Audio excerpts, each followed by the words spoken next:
Hello? Hello, can we hear me now?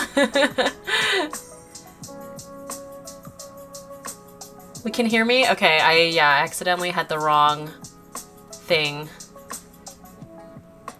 Yay, okay, good. I'm at the office, but no one is here, so I can watch. Yay! Oh my god, I love that. Oh, you have the whole office to yourself? That's exciting.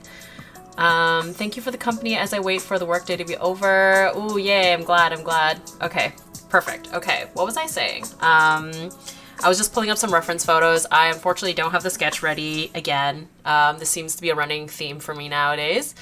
I hope that y'all can enjoy the live sketching aspect of the live stream. I always find that it's like really tedious, but I hope that it's insightful for you guys because I don't often film myself sketching for like YouTube videos. So how is everyone? How is everyone's Halloween? I love Halloween. I'm sad that it's over, but we get to like extend Halloween since we're working on an October spread today. And so we're gonna be doing that. It's gonna be obviously very Halloween themed. Today's a holiday in my country, so happy I can join. Oh yay, amazing. I love that. It is not a holiday here, but happy that you can join. So for October, my favorites are kind of limited, mostly just very Halloween stuff, Halloween centric things. We can't hear you. Oh no, again? Or did we maybe... Hopefully that's like a delay.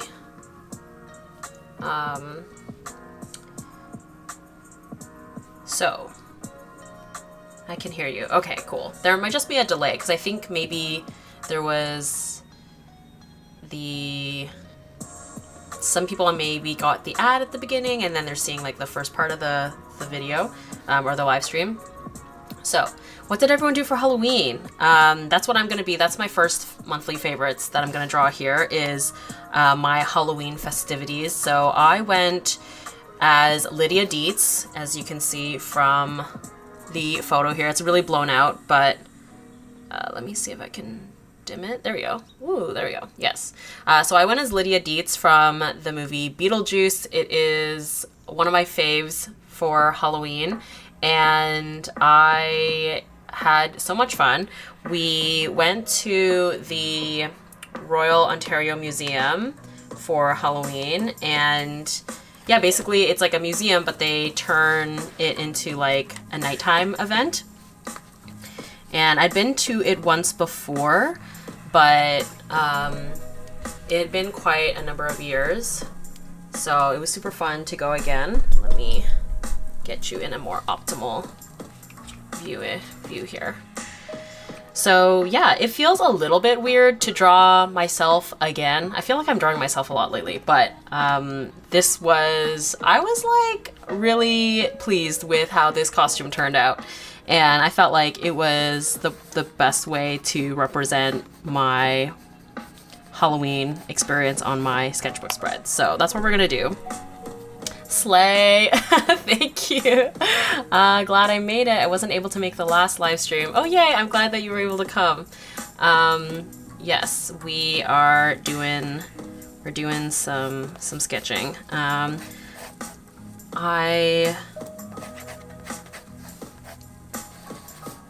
going to try and get this on.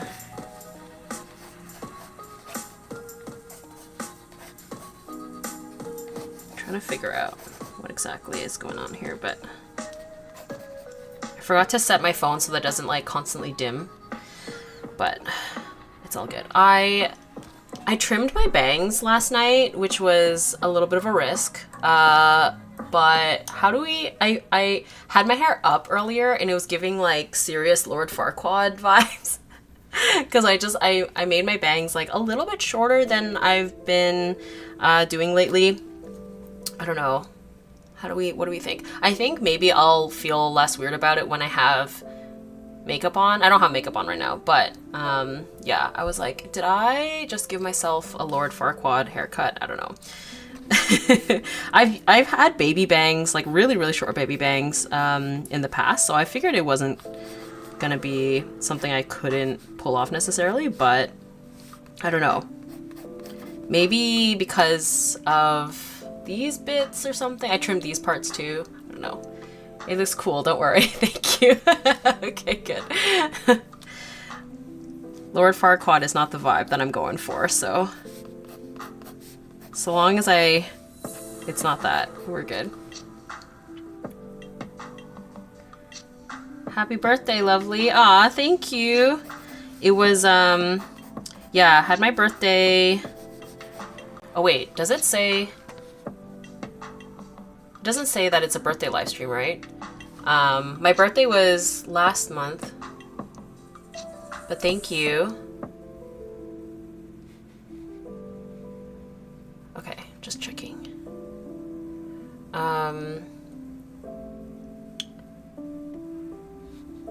Yes, okay.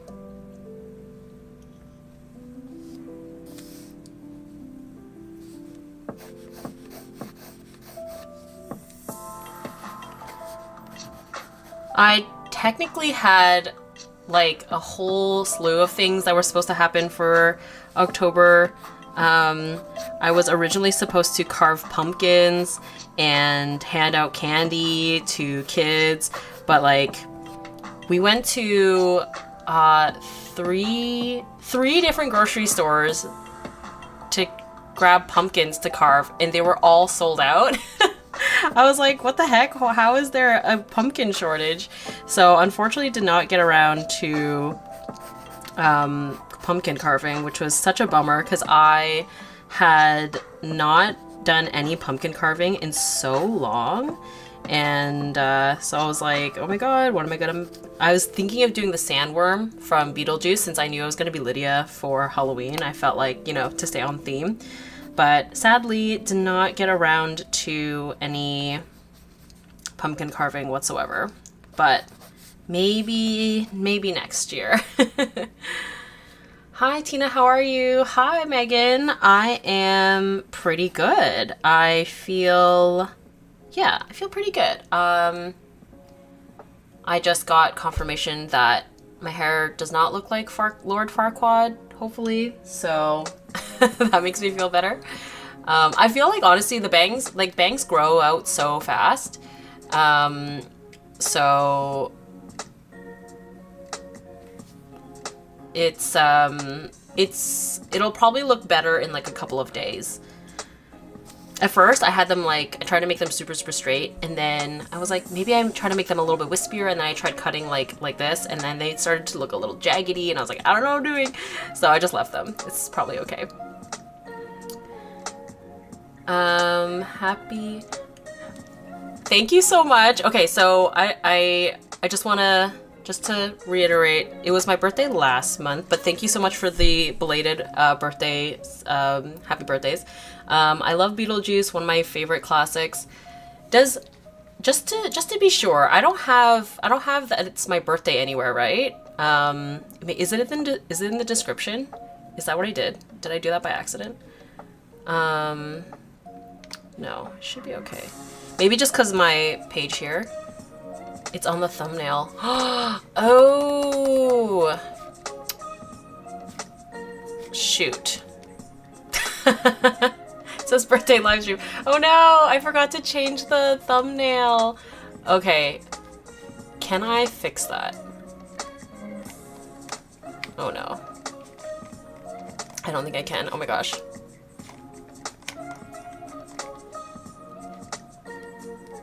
Oh wait, no, I can. Okay. That was from last month. Okay. Hold. We can celebrate your birthday twice. Thank you. Okay, I think I fixed it.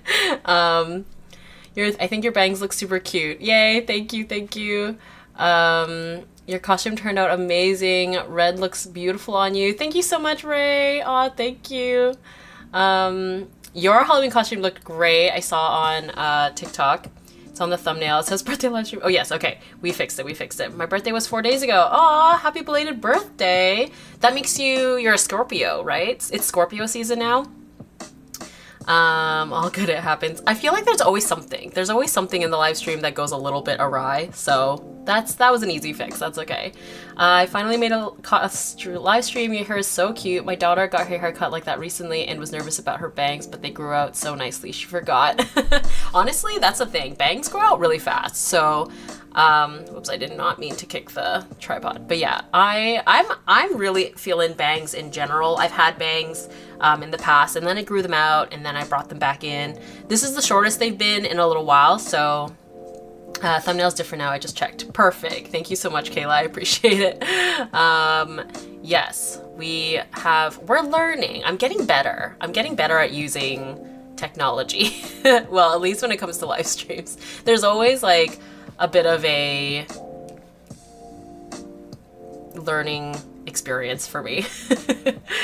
Also, okay, I'm not gonna include them in this spread today, but can we talk about my press-on nails? I'm obsessed. They're a little bit hard to function with. I'm getting used to them, but because I've never had nails this long before or like dramatic, but I'm really digging it. I feel so fancy. Yeah, I'm 24 now, which is not a bad number, I guess. Hee. Oh yes, enjoy your 20s. Enjoy them. Soak it up. Enjoy them. Wow, cute nails. Thank you. I was literally about to ask about your nails. They're so pretty. Thank you so much. They are from, their Instagram handle is Yellow Mellow Claws, I believe. And she is the cutest little thing. I purchased from her in person at like an art market. And yeah, super, super cool. Love supporting, you know, cool creatives, local creatives. So for those of you who came in late, I am drawing myself for this first bit of the sketchbook page here. I'm drawing myself dressed up as Lydia Deets from Beetlejuice. I'm kind of struggling here because I'm kind of torn about whether or not I want to make it kind of like proper proportions, or if I want to go that like chibi style again. I don't know. I feel like I'm very rusty drawing wise. I feel like I say that all the time, but it's true. So we're gonna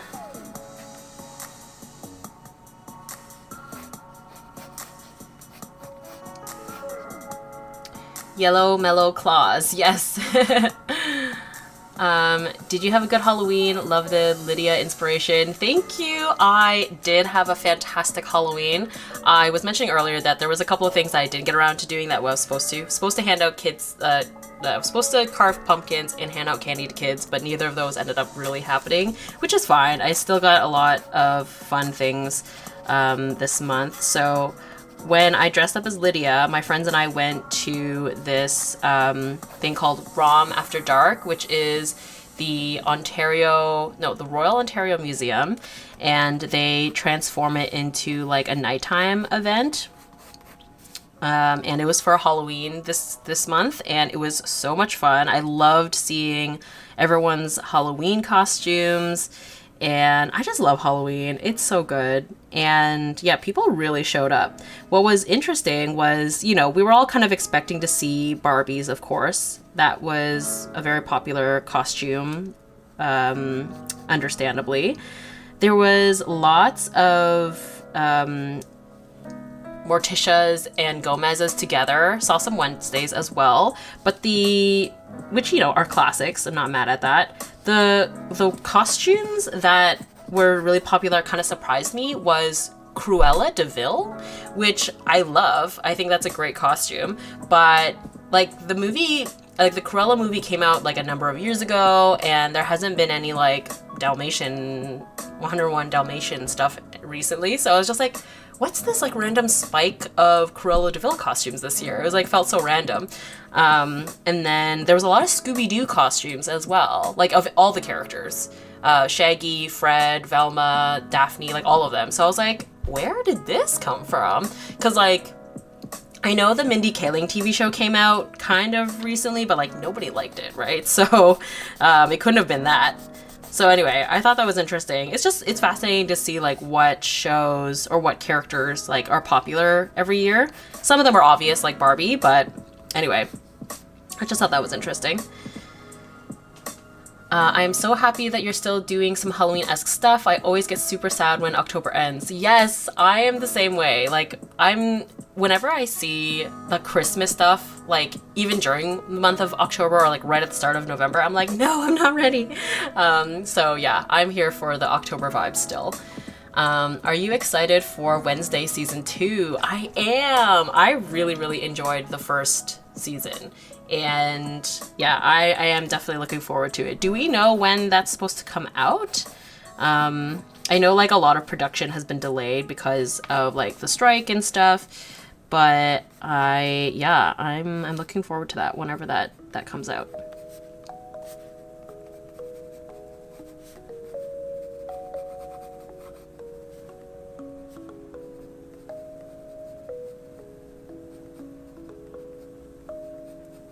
Oh, honestly, like, one of my favorite things about doing this costume was the makeup, because I love, like, really dramatic makeup, but I am rarely in situations where it really calls for it. So I absolutely love doing the super blown out eyeshadow blush situation and, like, the dark lips. It was just, like, I was like, I feel like I've reached my true form.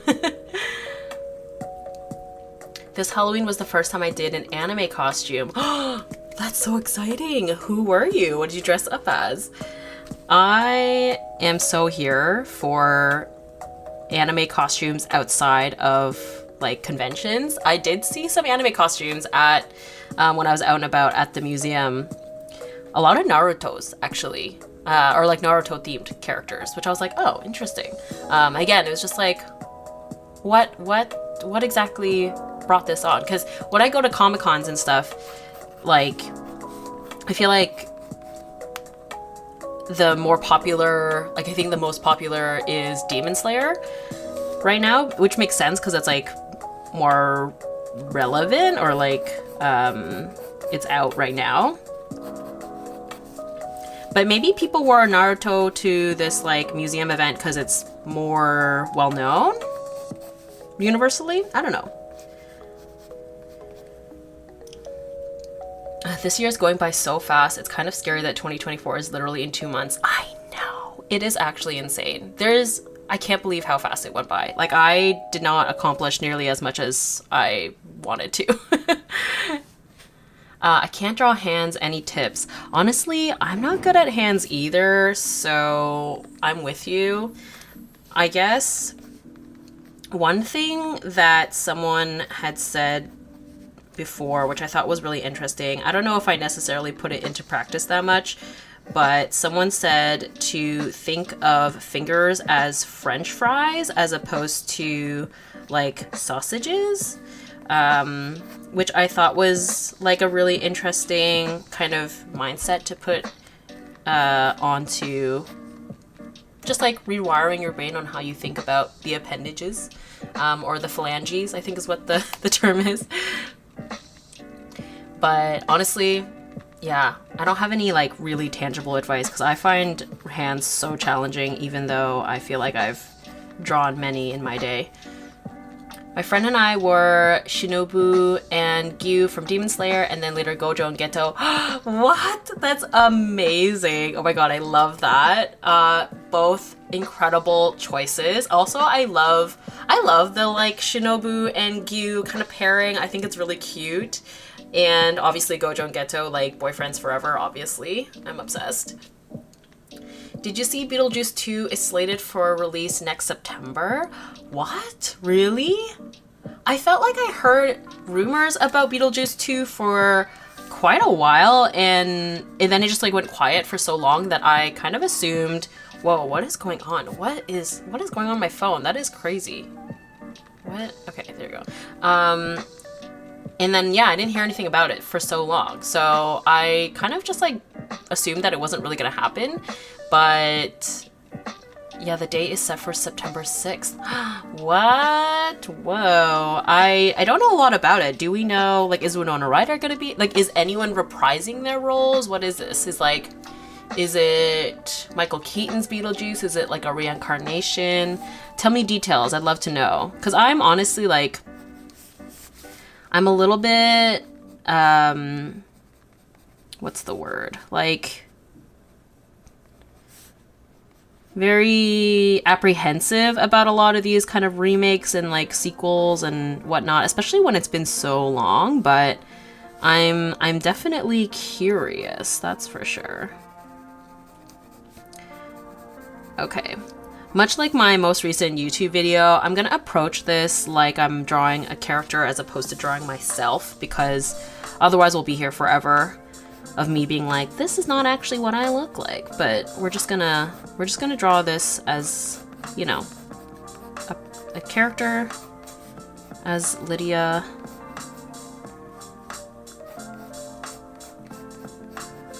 I always draw the ears even when I don't need to. Like, the hair is covering all of the ears. We didn't need that.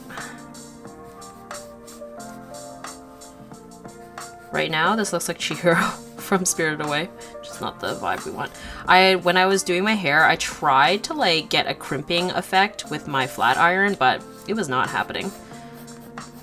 So my hair ended up just being kind of mostly straight, which is not exactly what you want for Lydia, but the red veil sells it, I think. I really want to watch an anime show or movie. Which ones do you recommend that's on Netflix?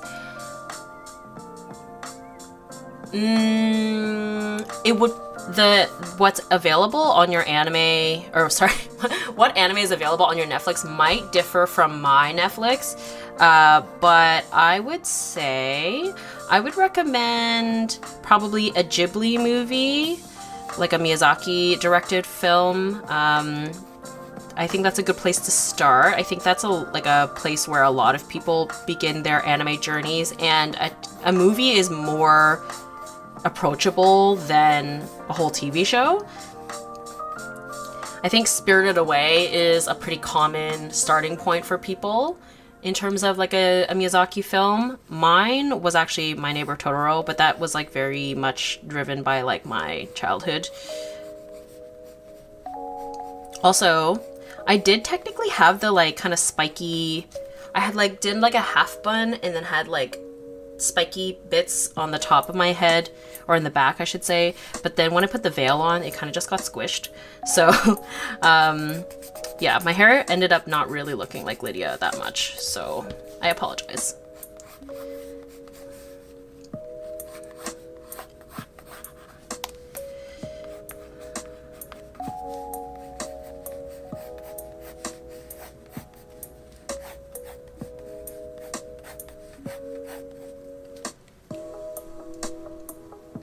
I went to the RMV yesterday and I felt like I was in the scene when the couple first arrive in the afterlife and have to take a number. Oh no! Aw. Oh my gosh, I hope you weren't there for too long. That's never fun. Also, I don't know why my brain thought of this, but I thought it was so genius when Olivia Rodrigo had done like an acoustic performance for her first album in like a DMV or whatever, because her like title song was Driver's License. Like, I thought that was so clever. Because at first it's like, wait, why did she choose this location? And then like you look put the pieces together and you're like, oh, that's cute. I feel old. I grew up watching Beetlejuice.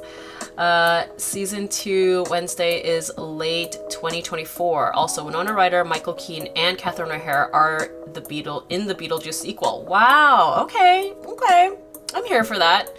I feel old. Oh yes. I technically watched Beetlejuice like kind of later because I was born in 91 and Beetlejuice came out, when did that come out? In any case. Yeah, I think it's a classic though. I recommend it.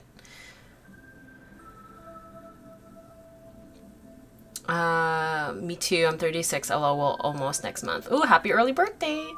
I love Spirited Away and Howl's Moving Castle. Howl's Moving Castle is, I think, my personal favorite. But honestly, any Miyazaki film is just chef's kiss. I still haven't seen the new one yet, The Boy and the Heron. I'm looking forward to watching it though. I saw that Christian Bale is back for the dub, which is fun because he did Howl and I thought he was great. Okay, the head is huge, and then it's, I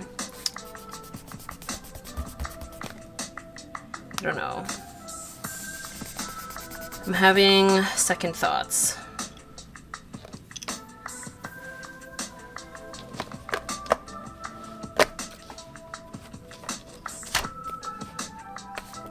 On how I want to approach this. I think maybe also I want the head to be, or like the proportion to be rounder, I think.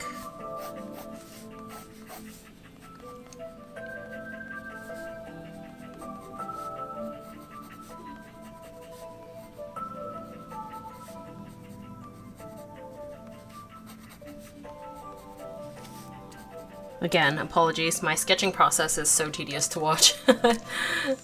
Your nails are so pretty. Thank you. They are press-on nails by Yellow Mellow Claws on Instagram. They definitely have been taking a moment to get used to. I've never had nails this long, but they are very fun. I feel like I need to film like a bajillion videos while I have them on.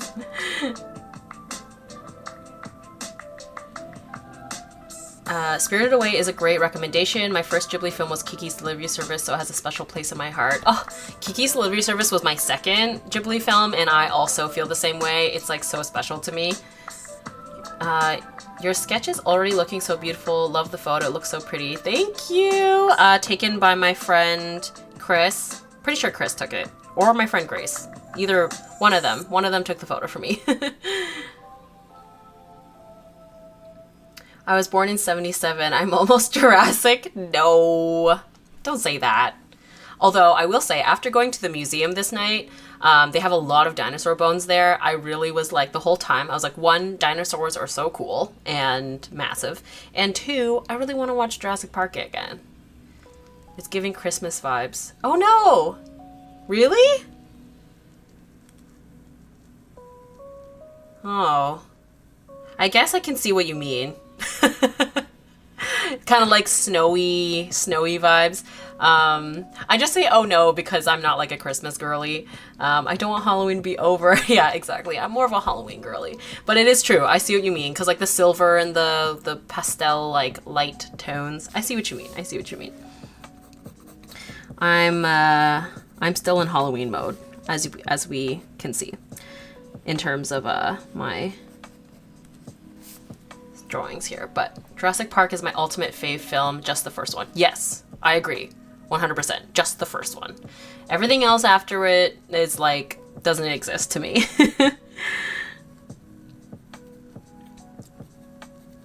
Yeah, when people ask like, what's your favorite movie? It's like so hard to narrow down because I feel like I am a Libra, so I have a hard time making decisions. But Jurassic Park is often my go-to for that answer just because I do think it's a phenomenal movie and I don't think I'll ever get sick of watching it.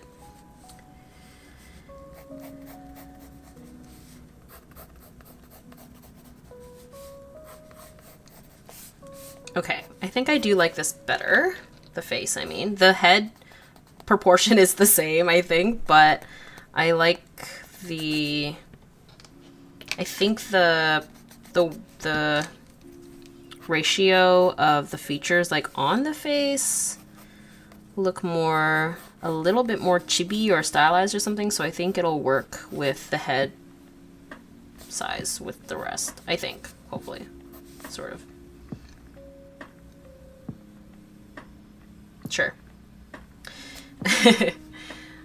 I miss Halloween already, right? I feel like that scene in Nightmare Before Christmas when the characters in Halloween Town are like, only 300 and whatever days left till the next Halloween. Everyone is so excited for Christmas. What about Thanksgiving? Oh, well, see, in Canada, we already had Thanksgiving. So that has come and gone. But Thanksgiving means food. Yes, it's true. What did I do for Thanksgiving? I think, because, like, I actually, like, Thanksgiving is, like, kind of a fairly big thing in Canada for most people, but ours takes place in October. Whereas in America, or the States, United States, I should say, it's in November, right? But my family and I are not big Thanksgiving people, so I'm pretty sure I hung out with my friend who also doesn't do Thanksgiving with her family, and we got sushi, I think. Pretty sure that's what we did that day.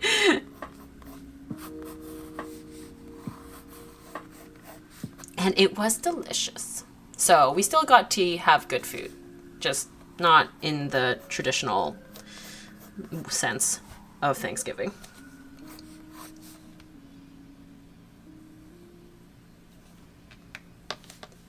Stranger Things 4 had me in tears. It's been so long. Are they even doing a 5th season? I feel like it's taking ages, right? The Stranger Things season 1 was so good. And I feel like, yeah, my investment in it has kind of like diminished with each season, but I'll still watch. I'm sure I'll still watch the new season if it comes out. I love your nails. Thank you. Yellow Mellow Claws. I should have linked her in the description. Libra Moon here. So relatable. Decisions. Yeah, decision. I feel like that meme from The Notebook when Ryan Gosling's character is like, "What do you want?"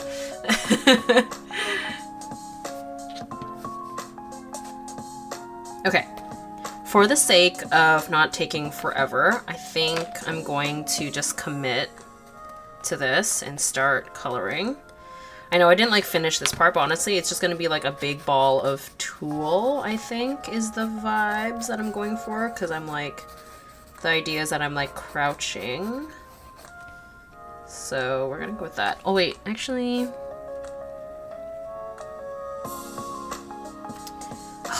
There's something, I don't know why I'm so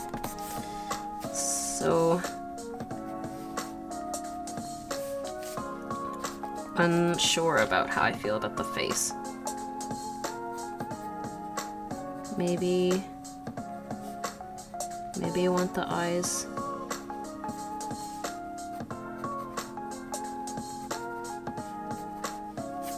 Smaller? Squintier? Or like not squintier, but like more closed. I don't know. Who watched the Five Nights at Freddy movie? I watched it on Halloween. I'm assuming that sounds like a proper horror movie, in which case I did not watch it. Or wasn't really on my radar, I should say. Because I'm, contrary to what we might all think, while love Halloween, I'm actually like such a baby about watching like proper horror movies. So hence the Beetlejuice. I'm more of that kind of Halloween girly. But I did watch a couple of horror movies. I watched The Ritual, which was definitely a little bit more proper spooky, but I survived. And then I had a movie night with my friends and we watched Jennifer's Body, because none of us had seen it before, and it's kind of like a cult classic at this point. And, you know, I'd seen plenty of discourse about it over the years, and people love it now. And I'm not gonna lie, I didn't love it. like, it was fun to watch, but like, I'm not as, I didn't like give into the hype in the way that I thought I would. My kids went to watch Five Nights, and they enjoyed it. Hi, I can't believe I caught you live. I've been watching you ever since your first Monstery Sketchbook review. I can't explain how much your art changed. Have a great day. Aw, thank you so much. And thanks for sticking around for so long. Thank you. It was a slasher. Ah, okay. Yeah, yeah. Like, super gory stuff is like not usually my vibe either. I can't watch proper scary horror movies. I get nightmares even at 40 years old. Yeah, I am with you. I get spooked very easily. Like, it's usually one of those things where, like, the horror movie at the time, like, while I'm watching it, it's like, ooh, it's scary, like, sure. But then it's the paranoia that comes after the fact that makes it especially difficult to watch those kinds of movies. So yeah, I feel you. I'm the same way. And I don't think it has anything to do with age, honestly. It just comes down to like the way that your brain works. I made it to another stream. This is a treat after a heavy loaded week at work. Time to whip out the sketchbook and draw along. Yay, I'm glad. I hope that I can provide some chill vibes for you today. We are drawing myself as Lydia Deets, because that's what I dressed up for Halloween.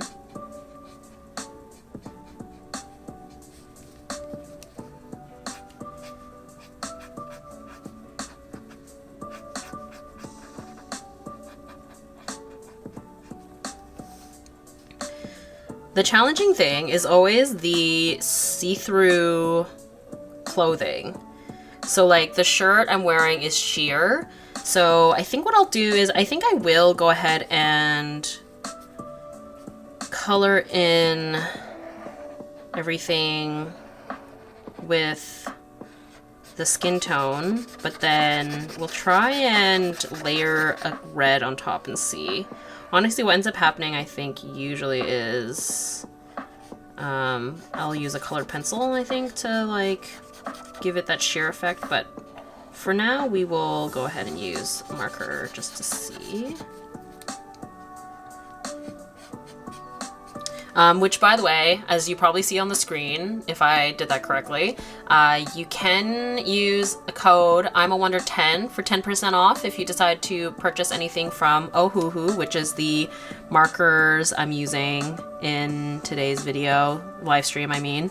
And pretty much the markers I almost exclusively use for any alcohol marker endeavor.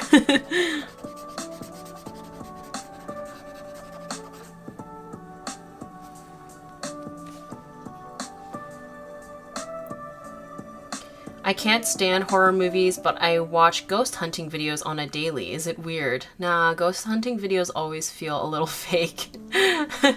I think horror movies and ghost hunting videos, that feels really different to me. Because ghost hunting, I mean, I don't know how successful the ghost hunting is, but I can't imagine that it's very gory or anything like that.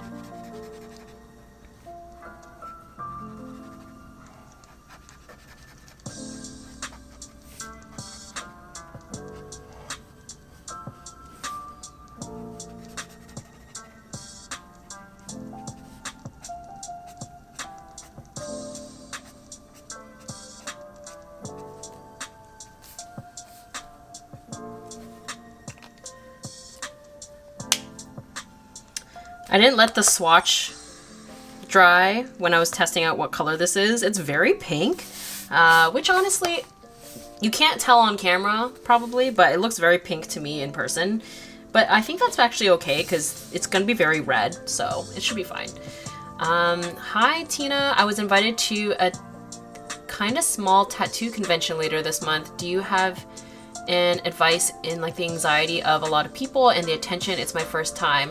Also, that's so exciting. That is very cool. So, right off the bat, you should be proud that you got invited to an event like this. Clearly, someone saw, like, your work and thought that you were like cool and wanted to have you attend. So go in with that in mind, you know, like people are like respect what you do. And honestly, what's the advice that I have? Are you able to bring someone with you? If you could have like a friend or someone come with you, that would probably help, just so you don't feel like you're alone and you have someone to rely on. If not, honestly, I find conventions, most of the time, everyone is really, really nice because there's already like a sense of like built-in community because you're all there for a specific thing, in this case being tattoos. I don't have any tattoos myself, so I'm not like in the tattoo world necessarily, but I do follow a number of artists who are tattoo artists, and I feel like I think the vibes are probably very similar to like other conventions that I've been to, or just like the art world in general. And yeah, I don't know, I think don't worry about being like that you need to like talk to everyone or like anything like that. Just like find someone that seems approachable, and like make like one friend for the night if that makes you feel a little bit more comfortable, like just having like that one person to like rely on. Even like maybe the person who invited you. I'm trying to find a red for the costume.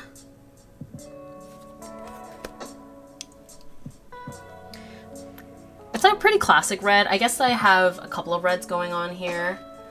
Let's see. This is what I should do. I should pull out this, which has my swatches for my other markers.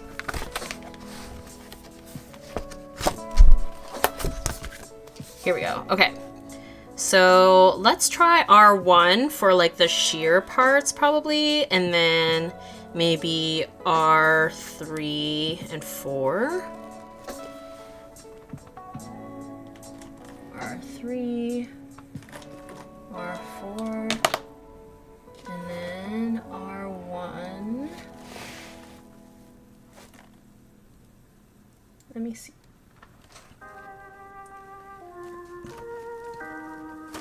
Okay. My birthday is coming up next week. I want to treat myself to new art supplies. Anything new and exciting? What should I get? Ooh, that is exciting. Happy early birthday. What kind of work do you make? What do you normally use? I feel like there's such a wide sphere of art supplies that we want to like narrow it down to what makes sense for you.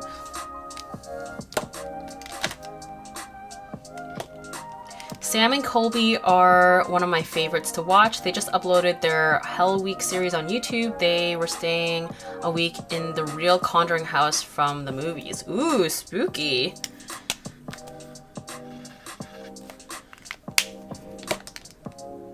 Honestly, YouTube is such a great place to consume content. I feel like I probably watch more YouTube than I do my actual streaming services that I pay for.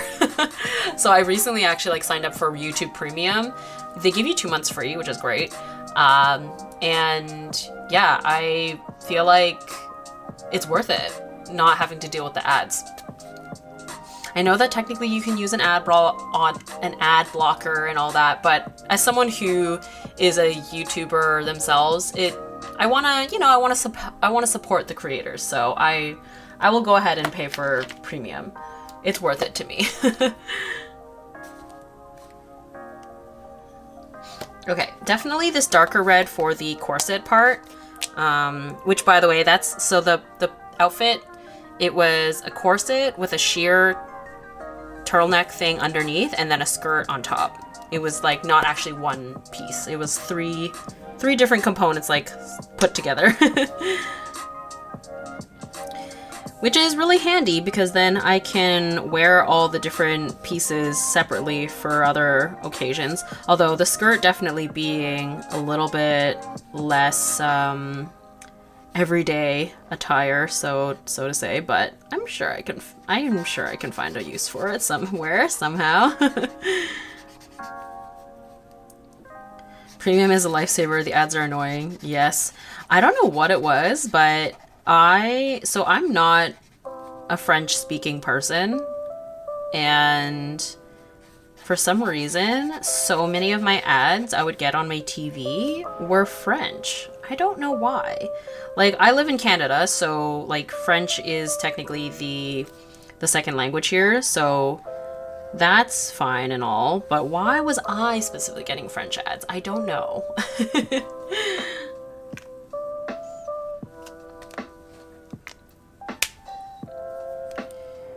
Maybe a sketchbook with higher end paper for the medium that you use. I always treat my sketchbooks preciously, so maybe you can splurge on a luxury one. Ooh, yeah, that's not a bad idea.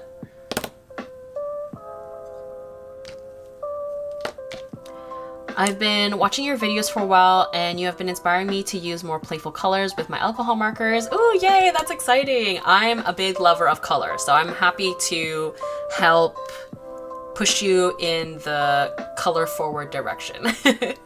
What is the brand of your press-on nails? They are from Yellow Mellow Claws on Instagram. She is Canadian. I'm not sure if she ships internationally, but definitely worth checking out. She makes really, really cool nails. Honestly, mine are quite tame, I think, for what a lot of her offerings are. Like, she goes pretty ham on some of them, which is super fun, but like for me, who's never had nails like this before, I wanted to try and, you know, dip my toe in, not go too crazy on it. And just for my current lifestyle, I don't think I could go any crazier than this, like too much longer or too much stuff, because it's already a challenge, like functioning with these, but it's fun. I'm really enjoying it. Anyways, I have to go, sadly. I'll be catching up on your video during the weekend. Enjoy your weekend. Thanks so much. Enjoy your weekend too. Thanks for coming. Yes, so I think what I want to do for the tulle of the skirt here is I'm just going to do a lot of like brush strokes to kind of like, yeah, just get the energy going, and texture, I should say.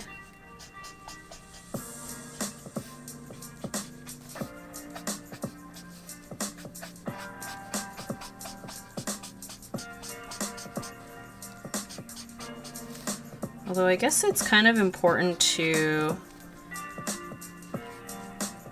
show that the character is kneeling, because otherwise it looks kind of weird, like they're just kind of cut off in a strange way. Because in the photo you can actually kind of see the shape of my legs there, so how do I want to do that?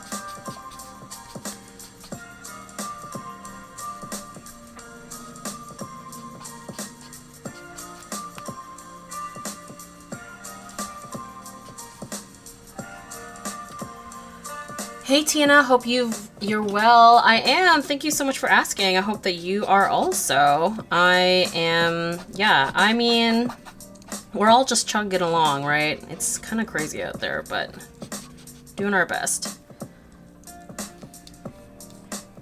But happy to be streaming. Yeah, this looks really weird. I'm so frustrated with myself for not planning this out beforehand. Yeah, it looks really weird. Okay, what I think I need to do is... And the proportions are not right either. I didn't give myself enough room. How do I fix this?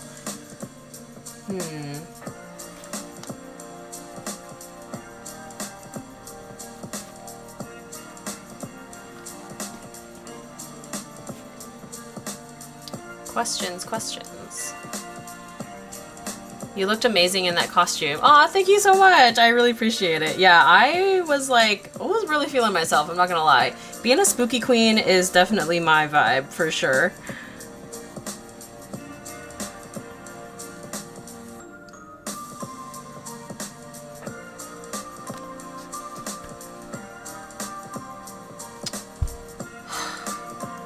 Okay, you know what we're gonna do? We're gonna ignore this for now and come back to it because I am stuck on what to do with that part. So I should have just done a portrait, or like maybe I can crop it.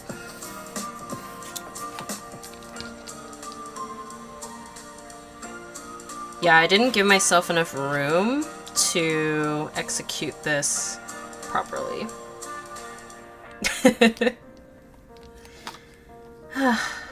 Well,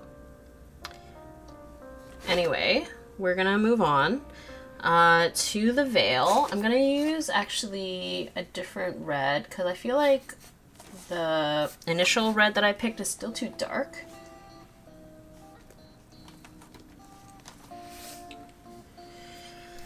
You could use a darker color pencil to put in some leg shape definition. Yes, I think definitely there'll need to be some kind of... yeah, we'll definitely have to show off the legs somehow. I definitely think that I didn't give myself enough room to actually proportionally do the whole leg. So we'll have to, we'll come back to that. But yes, thank you. I do think that is probably the way to go for sure. Hence why I love using colored pencils on top of markers. Definitely helps. Hey Tina, haven't been able to catch a live stream since September favorites. Who's on the spread today? It's me. Which is like very weird to say, I suppose, but it is me as Lydia Deets from Beetlejuice for Halloween. So slightly less weird in terms of I'm not just like drawing myself for no reason at all.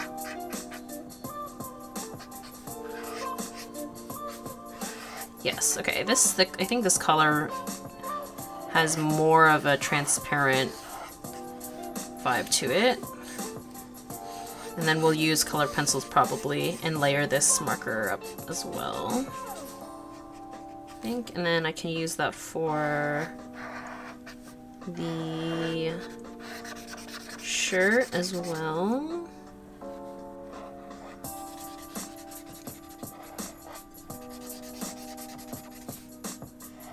We're trying to trust the process. I don't feel very confident. It's looking real ugly right now, but we're gonna try and trust the process. If it turns out ugly, that's okay too. I am gonna tell myself.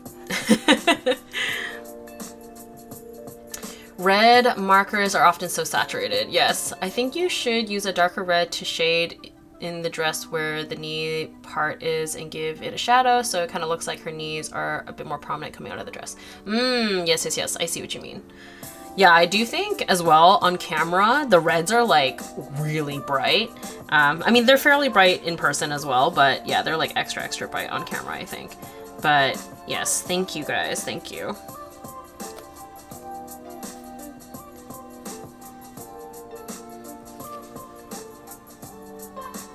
Oh, another thing that I will do, which I don't do often, but I did do it in my most recent video and I'm like enjoying it, is I actually did some blending with markers.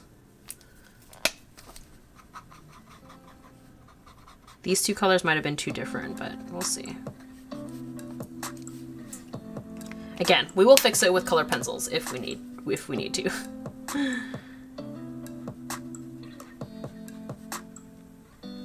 Also, apologies in advance. There has been a fly that's been terrorizing me again. I cannot escape the flies lately. I don't know why there's still flies. It's like quite cold out now.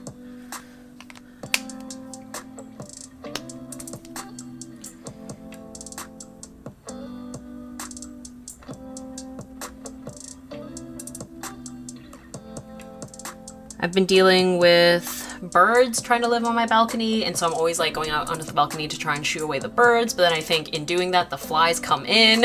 It's like a whole thing. I am not a nature girl.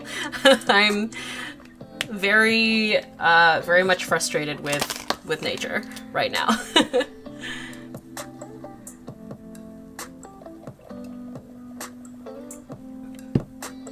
Do you ever feel like no matter how much you draw, you feel like you still can't draw for some reason? I don't really know how to explain it. Also, if you do you have some advice for this? I, for real, am going through this right now. Like right in this very moment. I'm feeling so defeated in my abilities. This, like, I mean, especially right now in this very moment as I'm speaking to you, but also the past year. I've just not been feeling very confident in my, like artistic ability. I guess a lot of people would call it an art block. And unfortunately, I don't have a perfect solution. However, I will say, it is a little bit, I don't know if you, I'm going to guess that you are perhaps not a full-time artist. So you definitely have a little bit more wiggle room in terms of taking breaks and stuff. Whereas for me, I just have to like brute force it because I don't really have a choice, which is good and bad, I think, because in some senses it's good to continue to try and experiment and try and push through it, but obviously there's some cases where it's better to like take a break. So I don't know what the unfortunately I don't know what the solution is, because I am on a serious struggle bus right now, but I definitely want you to know that you are not alone. And it's very normal to experience these kinds of things. I think maybe something that I did recently was I did a screenshot redraw for my Patreon page. I did a screenshot redraw of Gravity Falls. Okay, I know that I said when my hair is up, I look like Lord Farquaad, but I'm sweating from the stress of how ugly this is, so I'm putting my hair up and we're gonna be Lord Farquaad for now.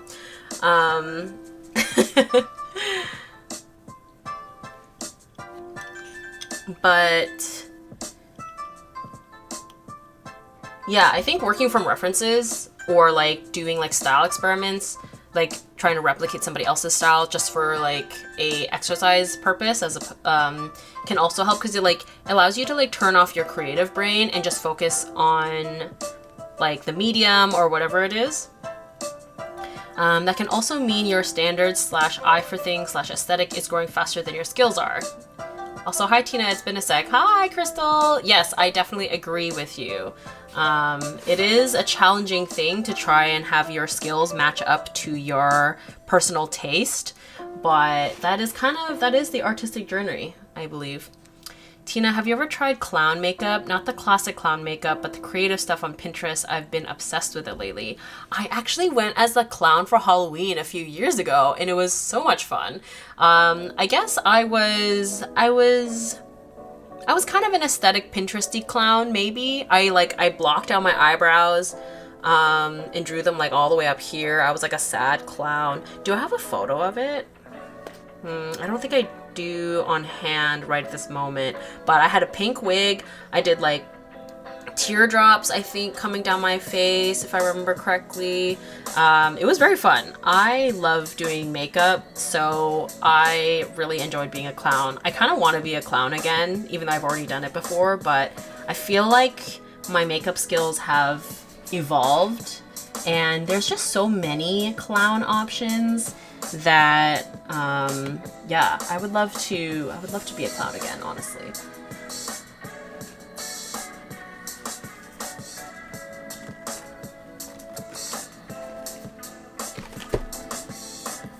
So until then, I will just draw more clowns.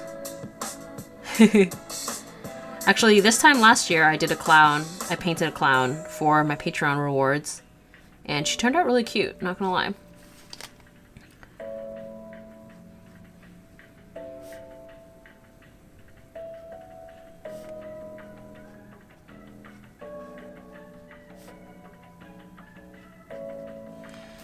Now the question is, what color do I want to make my hair? Because technically it's black, right?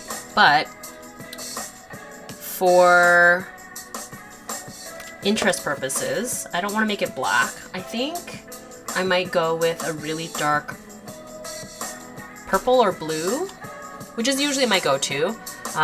Maybe, let me see. So the other thing I want to draw on this spread is a member of the girl group XG, because I'm obsessed with them right now. So that's going to be part of my favorites. I'm going to draw one of them from the Girl Gang music video where she's a mermaid. Oh, it's so cool. But what? Her color scheme is kind of, it's basically just like silver and blue, essentially. So-ish. So, and then I'm going to draw the 17 karat bong, which is also like purple and like it's blue, purple. Yeah, okay. Okay.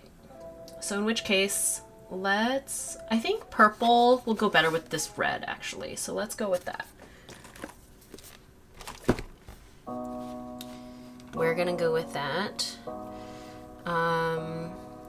Thanks so much, Tina. I'm a bit relieved to know that I'm not alone in this feeling. Also, I'm not a full-time artist, and I can't even imagine how much worse this feeling may seem when it's your job. Aw, yeah, honestly, I'm rooting for you.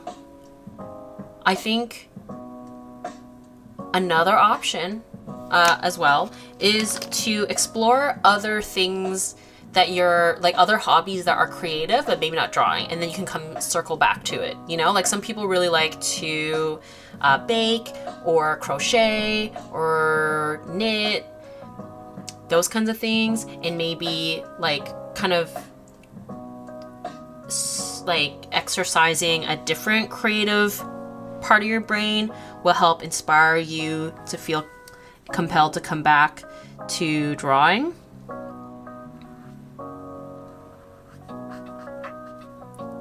I kind of talked about this in my most recent YouTube video where I was saying how one of my current tactics is leaning into my interest in styling and clothes and fashion and makeup, because I think that it's also like a creative avenue for me and I really enjoy it. So that's kind of where I've been at with trying to break out of my art block, essentially. Also, my skin tone is like, I made it way too dark because I was trying to blend the color, the pink color. So I'll use a colored pencil to try and lighten it up, because Lydia and myself are very pasty, super pasty. So we wanna emulate that, especially for the spooky vibes, being pasty.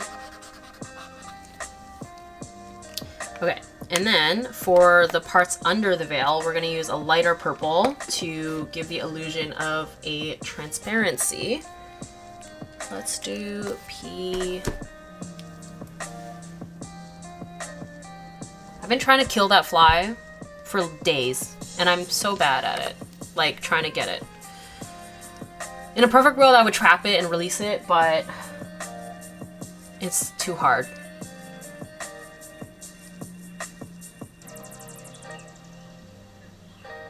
I cannot tell you how much your live streams relax me. Seriously, thank you so much. It's nice. Aw, thank you. I'm glad. I love your nails. Thank you.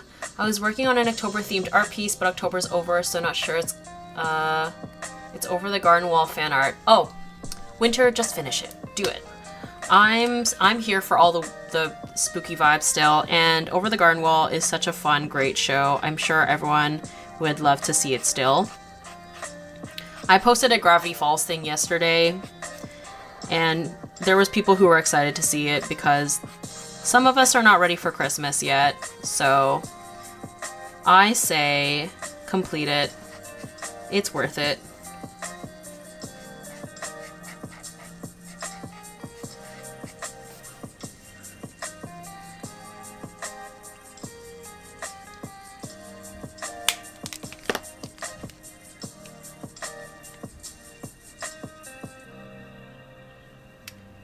It's always worth completing if it makes you happy. Yes, that is perfect.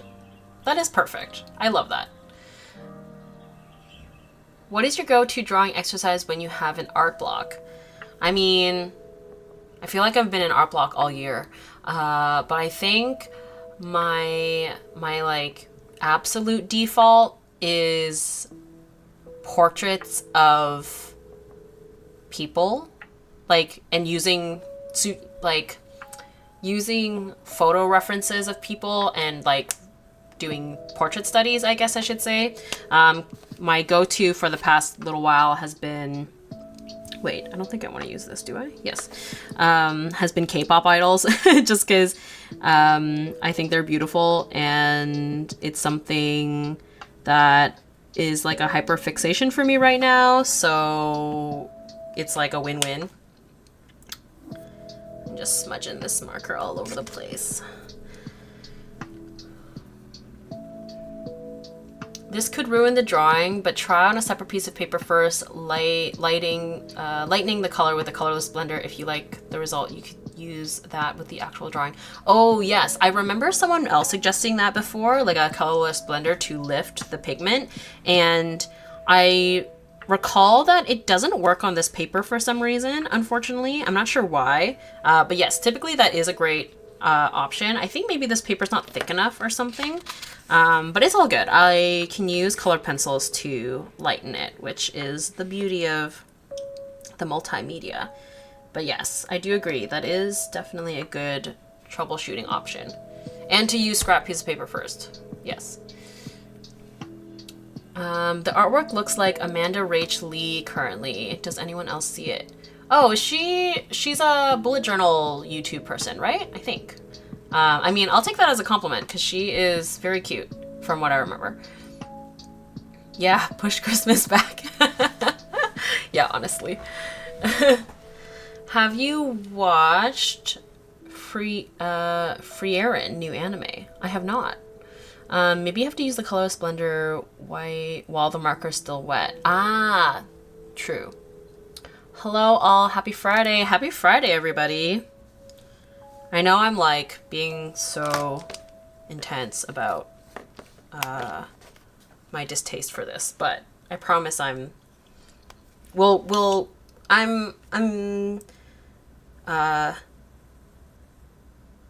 find something that I'll enjoy while we work on this sketchbook spread. Maybe when it's not a drawing of me.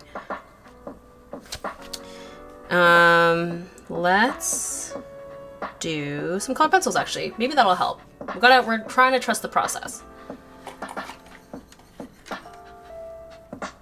All right, so let's use this light. Oh, I should do the eyes too, actually. Oh, what? What is that?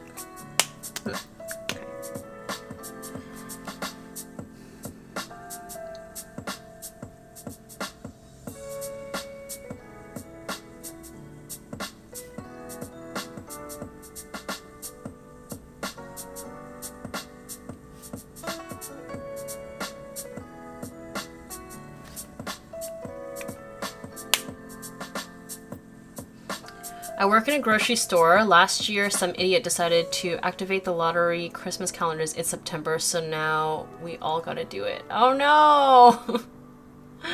Oh, I'm sorry. That's so annoying. Yo, I think I've definitely talked about this before. Actually, specifically in so I have a Patreon podcast, and my like new segment is that I do a hot take every month. And sometimes they're like proper hot takes, sometimes they're not really that hot takes. But last month's hot take was me describing why Halloween is superior to Christmas, like holiday-wise.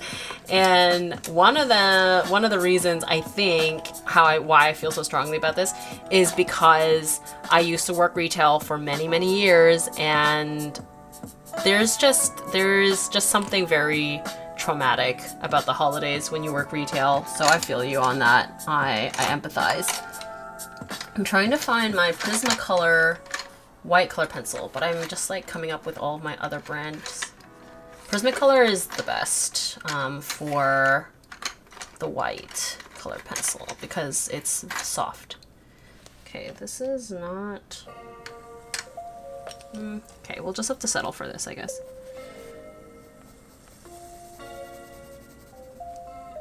But it's definitely working.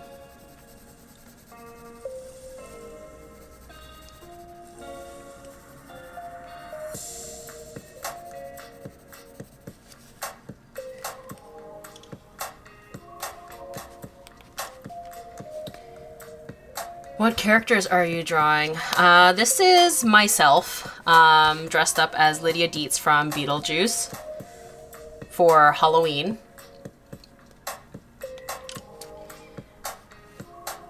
The Christmas music PTSD? Yeah, exactly. Exactly.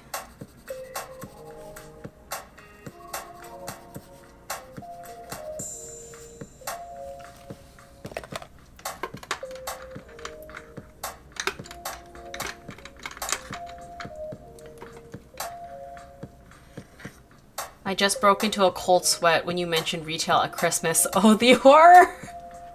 I know, right? I salute all of you who are working retail for the holidays because it is very challenging.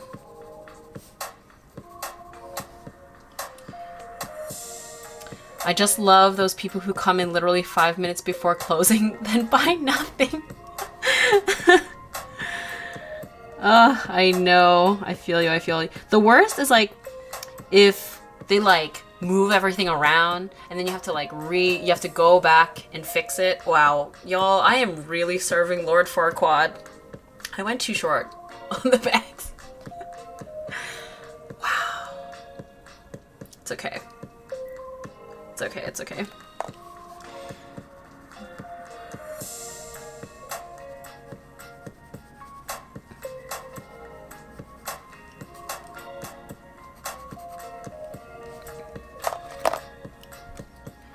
Retail, the true horror. It's true. It's true. I used to work in a mall in retail and our security guards would do mental health checks during the holiday season.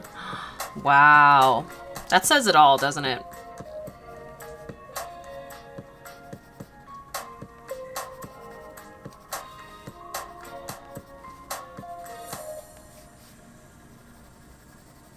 Everyone is just so stressed during the holidays. That's why Halloween is better. Everyone is just like, Halloween is just about having a good time. With your chosen family.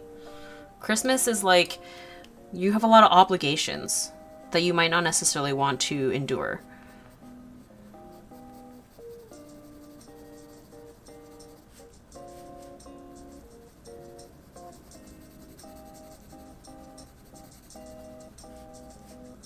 Or also, I feel like the holidays, like Christmas holidays, it reminds people who might not necessarily have like a strong bond with their family that they don't have that. That's the other flip side too.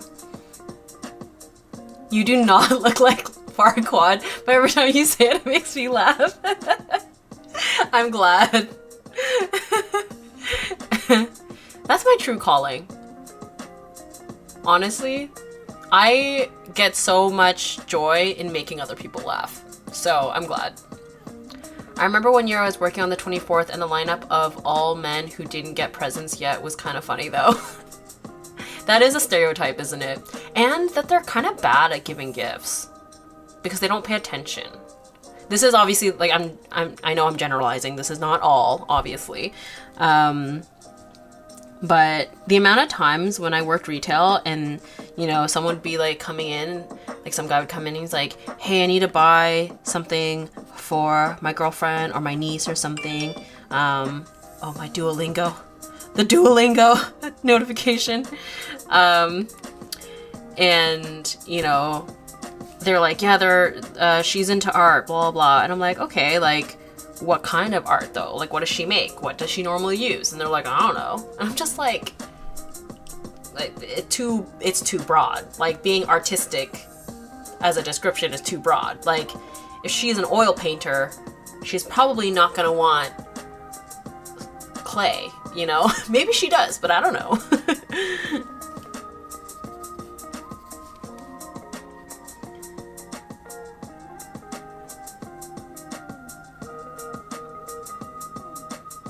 Cyber Monday is my introvert dream. Yeah, totally. I mean, online shopping in general. Although it's I have such a kind of dilemma about that, because it's like I am definitely someone who also loves online shopping, but I also understand that like it's harder and harder for like physical retail stores to compete with that. And so like more and more of them are closing, which means like less people get to be employed at these places. So I don't know. It's kind of tough. It's kind of tough.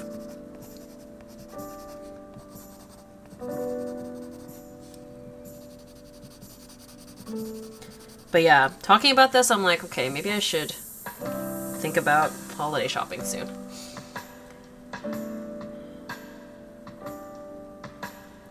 So relatable. I can listen to most Halloween related songs outside of October, but the Christmas ones grind my gears because I've been working retail / customer service too long.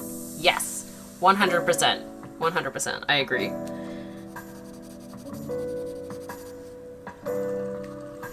Okay. Let's see. Yeah, it's not the same. Prismacolor is where it's at. There's way more pigment. This looks so weird. What did I do, guys? I think I learned. I think I've forgotten how to draw. What's your Duolingo streak? Oh, okay. I am very proud of this. I'm not gonna lie. I also will say though, like, even though this streak is very good, I do use my freezes, obviously my freezes, and then also I'm not actually proficient at the language. I'm doing Japanese, by the way, but I feel like I am learning something. But just not like, I definitely would not be able to hold a conversation or like watch anime without subtitles. But my streak is 798. I am very proud of myself. I also only do like 5 minutes a day. It's like very minimal. That's like the only way I'm able to like realistically do this for like 2 years or whatever it's been.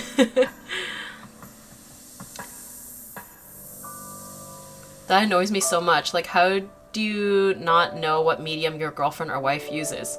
Right? I feel like to me that just, it's like they're not really paying attention. Also, hello, I finally made it. Yay! Welcome, welcome. The only people who like Christmas music are the ones who haven't been scarred by working retail. I think so. I think so. Or like people who still have a joy for life. I don't know. I'm like too jaded for it. I overslept because I've been so sick this past week. Oh no! Aw, I hope you're feeling a little better, or at least maybe we can help cheer you up. Whistles, congrats. Thank you, thank you. Love your hair. Oh my god, thank you. I keep joking that I look like Lord Farquaad, so thank you very much. Glad you're keeping your family safe from the bird. Yes, I must. I must. Must keep the Duolingo bird at bay. Hey, hey, watching while getting ready. Ooh, yay. Greets from Germany. What are you getting ready for? If you don't mind. Also, can we just talk about, for anyone who's a K-pop fan in the chat today, can we talk about how Duolingo is Enhypen fans? Like, I keep seeing like these TikToks of like them at like the Enhypen concert or doing the Enhypen TikTok dances or something. I don't know what's going on over there, but it's hilarious. I was the Duolingo owl for Halloween. Oh my god, that's amazing. Truly spooky. Truly. That's amazing. I love that. Okay, we're gonna do some fine liners because I need some signal that this is gonna turn out marginally okay. Truly spooky. I'm not an astrology person, but I kind of see some pattern with some things. For example, you are Libra and my sister is as well, and I feel like Libras are aesthetic, perfectionistic, and good company. I would like to agree. Yeah. The stereotype that Libras are very aesthetic oriented, I do think rings true for many a Libra, and I definitely am that person for sure. Thank you for saying good company. I'd like to think I make for some good company. I think that part of that, which is like kind of the slightly more like kind of deeper level of it, is that I think the other stereotype. Oh my god, I got another notification from Duolingo. Damn, they're really coming for me. The stereotype, I think, with Libras as well is that we are people pleasers, and I think because we're people pleasers, that makes us for good company, because we are like very attuned to who we're with, and so it's like good and bad. It like makes you makes you like very personable, and like can, you know, like seem very like charismatic, because you're like, oh, I like understand the situation that I'm in and how I should behave in order to be well liked in this situation. But then it also can become a problem when you take it too far and you're like putting a filter on yourself, or you're like not being true to your authentic, you know, version of yourself or whatever. Or when you're just like, you know, putting up with a situation when you shouldn't, just because you're a people pleaser. So there's definitely levels to it. I definitely think over time I've gotten better at like regulating it. And like setting boundaries and all those things. But you know, it's always going to be a learning curve or a learning experience or like an ongoing thing.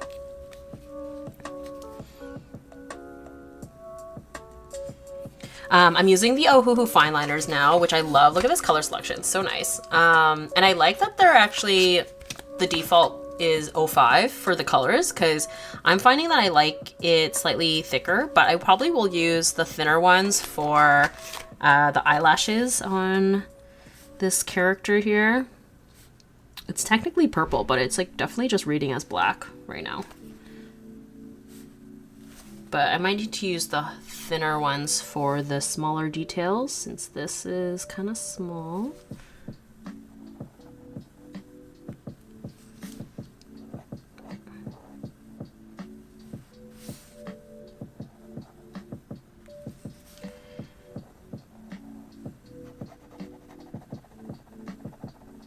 The other thing that I think will suit this spooky vibe, hopefully, is the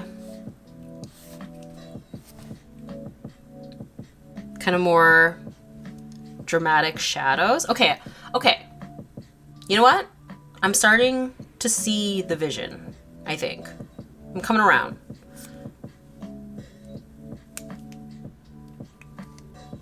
Perhaps. I think I'm seeing the vision now. Honestly, with characters, when the face looks good, then everything else can be like mediocre for me. Ooh, the footage finally cleared up there. Oh, sorry. Are we okay?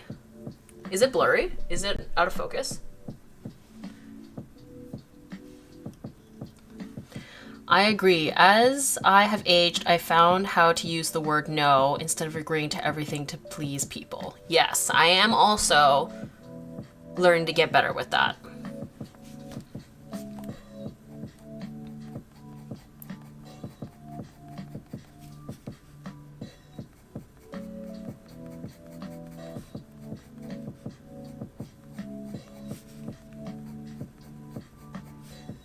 Yeah, so long as we can get the face looking good, then I think I will feel a lot better about this. It was probably my computer. Okay, hopefully. So what is the Sagittarius stereotype? I remember being athletic or adventurous, and at the time I was like, huh? Because I was very much in my people-pleasing phase in my preteens when I was very into astrology. Keep in mind, I was masking my autism very hard in my youth, much to my detriment. Aw, well, I'm glad to hear that it sounds like you're becoming like more aware of yourself, so that's good. And hopefully you're being more true to who you are. What is the stereotype for Sagittarius, actually? I'd love for all of you in the chat to chime in, because I actually find I'm not as familiar with the stereotype for a Sagittarius. I think I remembered that they're very open,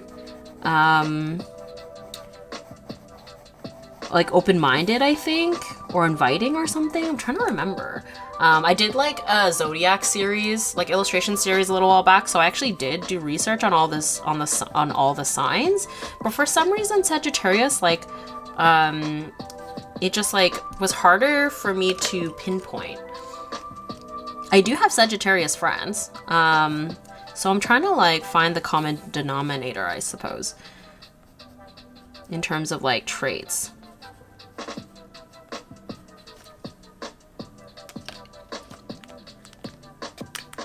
Okay, we're gonna use the smaller size for the facial features because... Ooh, also I can zoom you in a little so you can get a better look. Sagittarius is outspoken, optimistic, extrovert. Ah, okay. Outspoken and optimistic.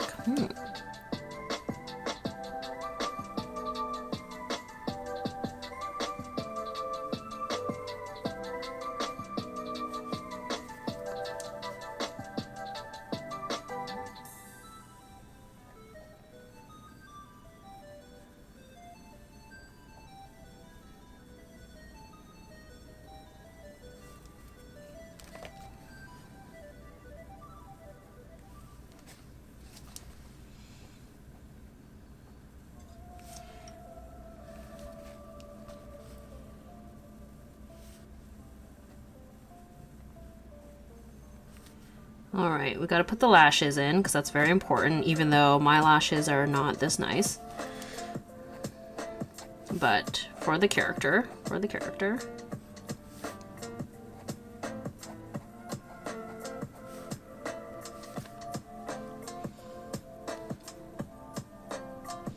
I also realized this is actually kind of blown out. Let me fix, can I change it while we're here yet? Just a little bit. Go down a little bit. I think that's more true to, yeah, what it's actually seeing.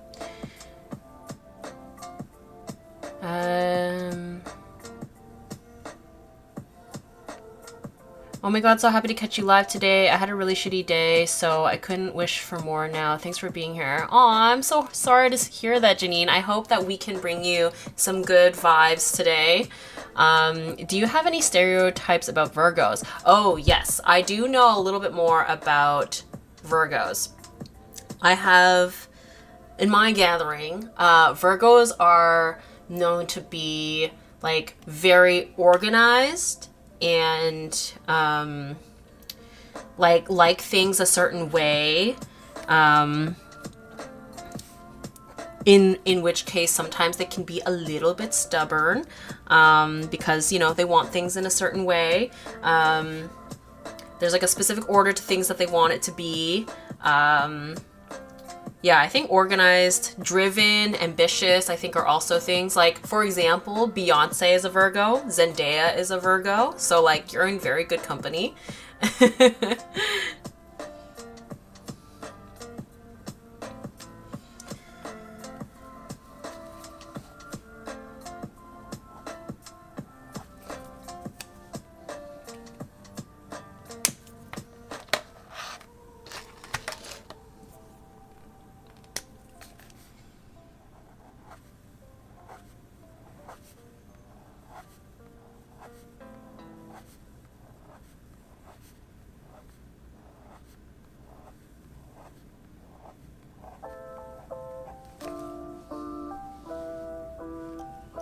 Not me, a fellow Stag, and only thing coming to mind is we crazy. In a good way, though, I hope. Extrovert now, I'm an ambivert at best. I definitely agree, I'm an ambivert for sure. I'm late, YouTube did not notify me. Hi Tina, hi everyone. Hi, welcome, it's okay. You're all good. Sorry, I keep burping. I had a feeling it would it would start to come together once you started on the details. Thank you. I'm glad that you had faith in me. Honestly, like this crop that you're seeing right now looks great. I'm seeing the vision now. This is one of those classic like trust the process moments of like feeling defeated before we've even like come close to finishing earlier. So I'm feeling good about it now. I feel less depressed about it. Ooh, look at, oh, this is the beauty of color pencils, like doing the lighter colors on top of dark ones. So fun.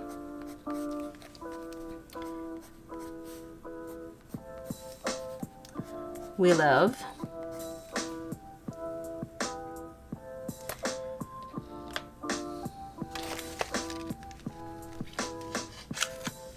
Nobody's more stubborn than a Taurus. You know what? I'll attest to that. I think you are correct. I think Taurus, like that is like the biggest stereotype of the Taurus is that they're very stubborn. And earth signs in general, I think are stubborn because, you know, like rock, earth. Like think of Toph from Avatar The Last Airbender, right? That's what I think of a Taurus, in my opinion. I don't know if she actually is a Taurus, but like that gives me Taurus vibes. I think Virgos are detail-oriented. Oh, yes, exactly. Yeah. That's what I meant with, like, being really organized. I think that is correct. Nobody's more stubborn. Oh, yes, I read that. Damn, that's so true.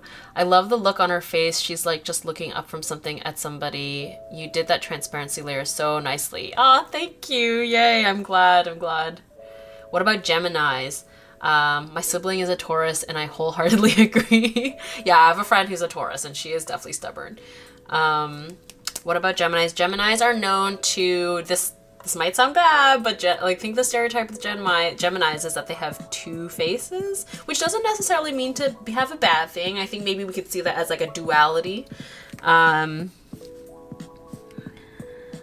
Hoshi from 17 is apparently like just the most Gemini of Geminis because apparently his star chart is like almost all Geminis.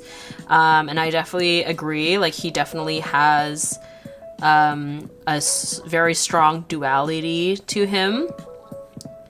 He's got his like very fierce performance side, but then he's also got his really goofy, cute side to him as well. And it's sometimes hard to believe that they're the same person.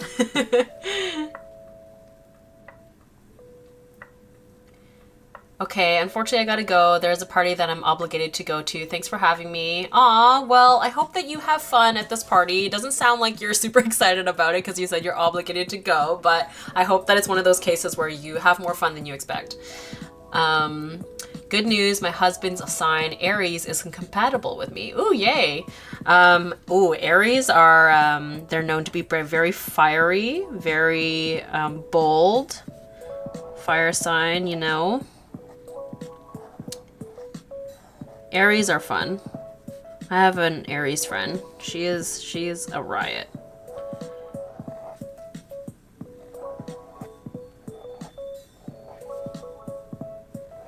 Actually, I feel like I have a lot of Aries. Or I've known a lot of Aries in my time, I should say. Because I remembered having a lot of friends' birthdays in April. And that's Aries. Primarily an Aries month, from what I remember.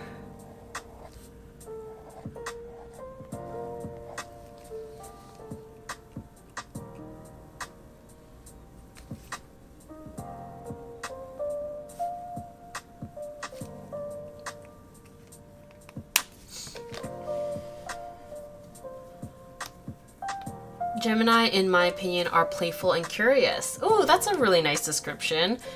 I have friends who are twins and are Gemini. Whoa, that is wild. Thank you so much. And of course, Tina, that made me smile. Thanks for lifting me up. I'm glad.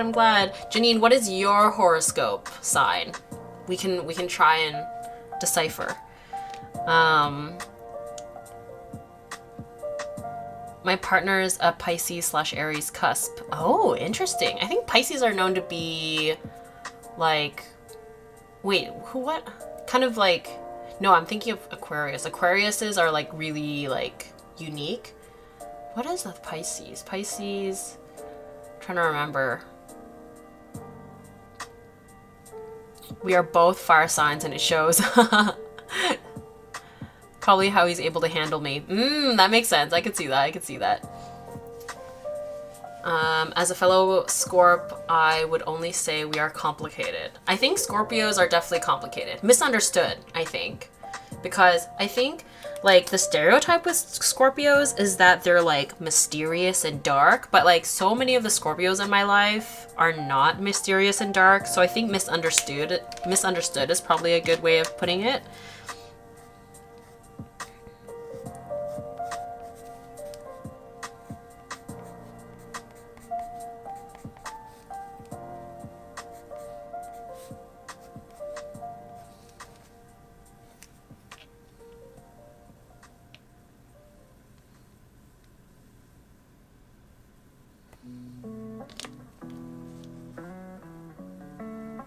When is your birthday? Soon? Oh, my birthday is actually just passed. My birthday is October 3rd, so I am a Libra. And I definitely feel like I fit a lot of the Libra stereotypes, personally.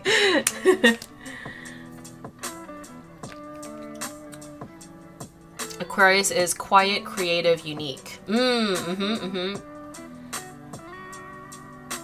Cancers, my impression is that Cancers are very sentimental, a little bit emotional, but that's not necessarily a bad thing. Happy birthday a month ago. Thank you, thank you. My husband is a Cancer and he is so relaxed and go with the flow. Oh, interesting. Okay, we're zooming out a little bit here. I'm kind of torn on whether or not I want to, like, do the line art first or do more colored pencils or more markers. I'm very... Let's do some more markers, actually. Now that I feel a little bit more confident about where this is going. So for those of you who happen to come late, this is the reference photo I'm using. It's a photo of me from Halloween.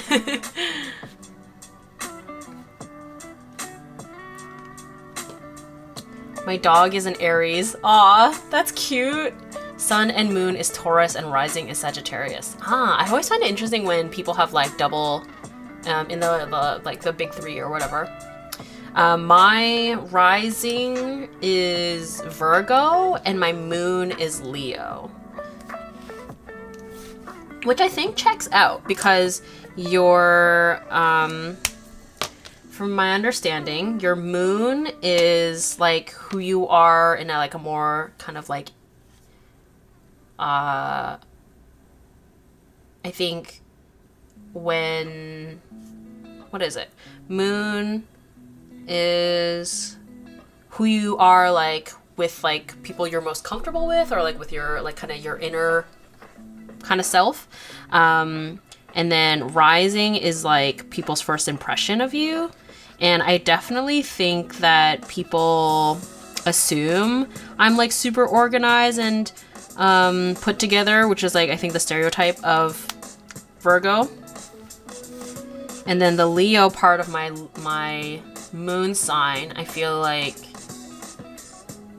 kind of says something about how like I'm able to be a person on YouTube and like be on camera and all that kind of stuff, because Leos are kind of known to be, there's a lot of Leos like in the entertainment industry.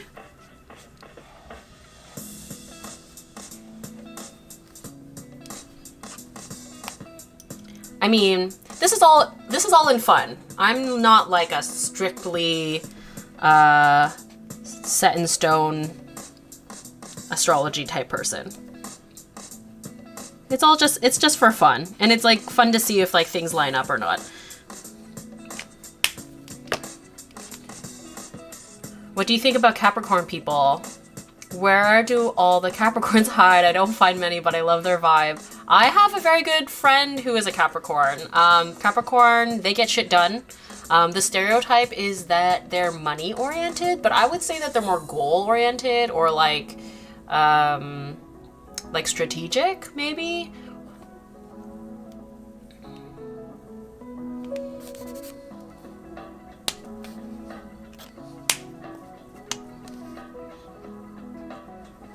I think Capricorns can also be a little bit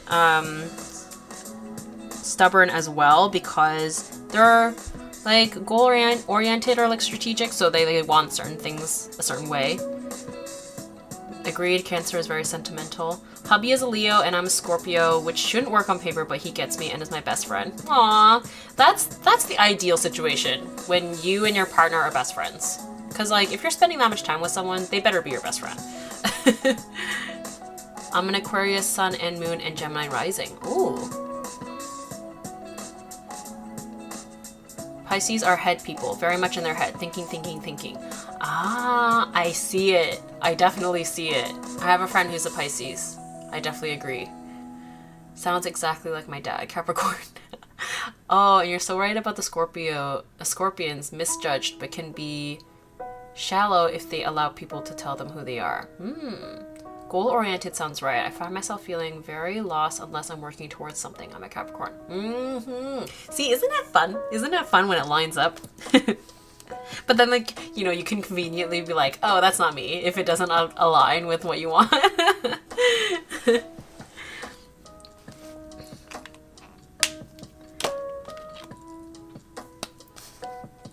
I know some people are like very adverse to like astrology, or like, as you know, the stereotype of like whenever girls are like asking about people's astrology, they're like, oh god. But for me, I think it's just all in good fun. It doesn't have to be. I don't take it super seriously. Much like the Fast and the Furious movies. It's just for fun. I know that's like the most random analogy, but is there any stereotype about which signs go well with other signs? You know what? That I'm actually not as familiar with. I actually had someone ask me that the other day, and I was like, I'm not sure. But if anyone in the chat is more familiar with astrology, I would love for someone to diagnose what is compatible with Libra, because I'm a Libra, and I want to know.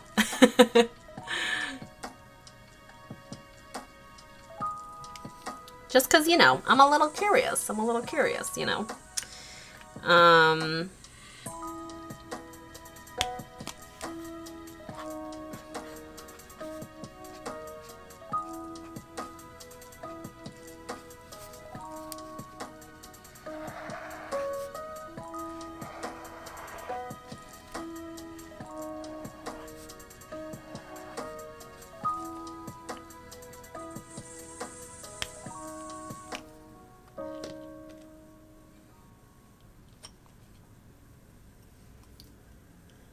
I dated Libra for years, and I'm a Scorpio. I also go for Libra or Virgo. I find they're very balanced people, and I'm not being Scorpio sun, Leo rising, and Gemini moon. Ah, okay. Yes, Libra is the scales, so we're meant to be balanced. I kind of agree with being so strategic in so many points. I'm a Capricorn, help, and sometimes I get so perfectionist sometimes.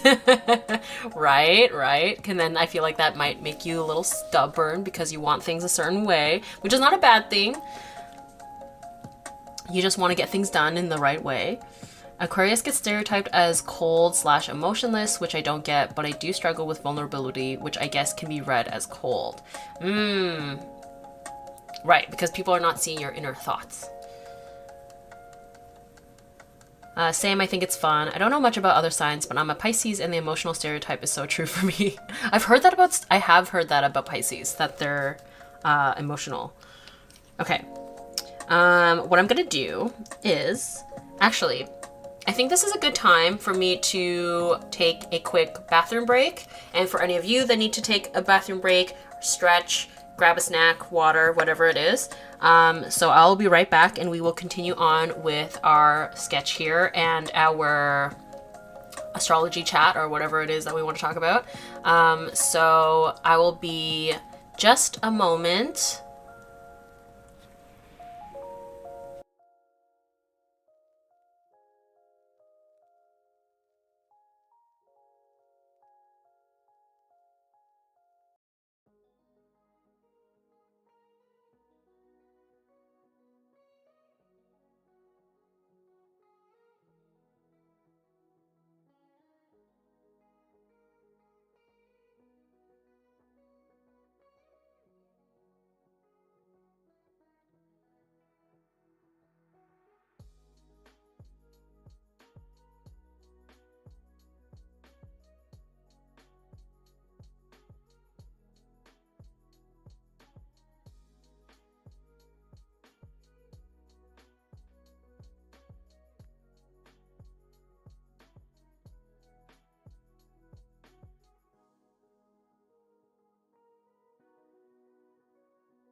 Hello. Okay, I am back. You know, for content, you could totally do a draw and hangout session and collab with an astrology reader. I do social media and I can totally see that working. Oh, wow. That would be interesting. I guess for me, like my live streams, we cover so many different topics. So I think that it's nice for me, like I like running through like lots of different topics, but that is really fascinating. Has anyone gone to like a tarot card reading or like a psychic? I'm always like very fascinated to hear about those kinds of experiences. I've never done it myself, so I'd love to know if like you did a psychic reading and like if anything came true or if it was like very off. Supposedly we get along with the other signs in the same element. Libra is air, so is Aquarius and Gemini. We also tend to get along with opposite signs. Opposite of Libra is Aries. Yeah. Like opposites attract. I can see that. Yeah, my like really, really good friend is also a Libra, and we are like, I feel like our brains vibrate at the same wavelength in a lot of senses. Like it's interesting because there's a lot of things about us that are really different, but there's so many things about us that just like really click. Hi, sorry I'm late. Hello, welcome. No worries. You missed my existential crisis of going through this process, so you're here for where I'm feeling a little bit more confident about it. I have had a friend read tarot for me, was very accurate about a work situation and my relationship. Still hasn't been fully played out. Interesting. Wow. Yeah, I bought a tarot card deck from Alba. What's her Instagram handle? It's like Alba BG or something. Her artwork is so cool and amazing, and so I bought her tarot card purely because I liked her artwork, and less about actually wanting to do any tarot card reading because I do not know how. I think it comes with like instructions on how to do it, but I have yet to actually follow through.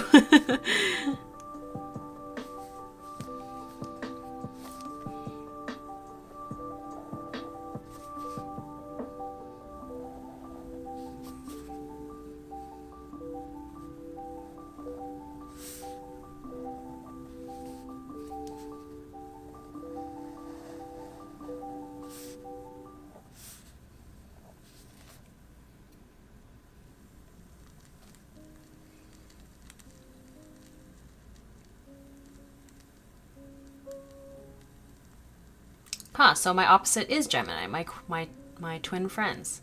That is interesting.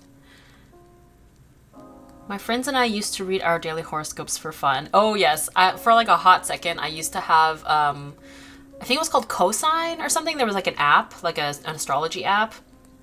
And you could like add friends and you could like read each other's horoscopes and stuff. I had it for a very short period of time because I didn't check it that often. I've never been to a tarot reader like one you see in storefront, but I've had friends read for me a lot, and I have pretty good collection of decks, so I do them for myself and friends as well. Oh, very cool. Co-star, yes. My friends and I also use that for fun. Do you work on comics? I don't, unfortunately. Oh yes, sorry, Zachary. I forgot to reply to your message earlier about contacting me.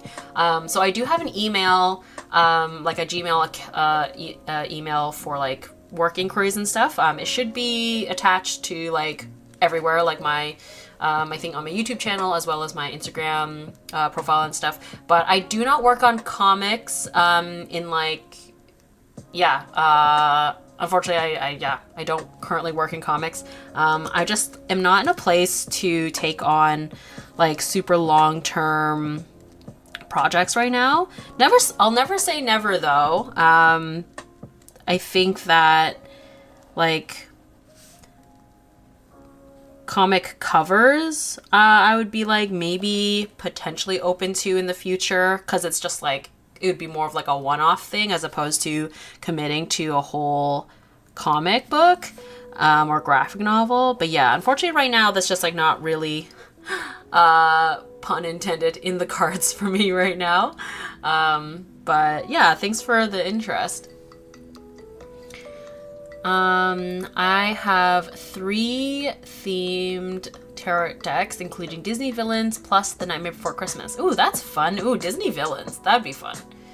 I just want to say that your drawing is coming together so well, and that I really appreciate how you are interactive with your subscribers, and your live is such a vibe. Your subscribers as well. Yay, I'm so glad. Oh, you would make the cutest tarot deck. Thank you. Again, I cannot commit to long-term projects at this moment in time because I just don't have the attention span for it, and a tarot deck would absolutely be a huge undertaking. So for now, I just settle on creating artwork here and there that have like tarot card vibes, like my celestial kind of themed stuff. My nails are technically not super dark, but I'm just making them dark for the in the illustration here for the sake of harmony and aesthetic. It's not even on camera. Hold on. There we go. Sort of. Running out of room here.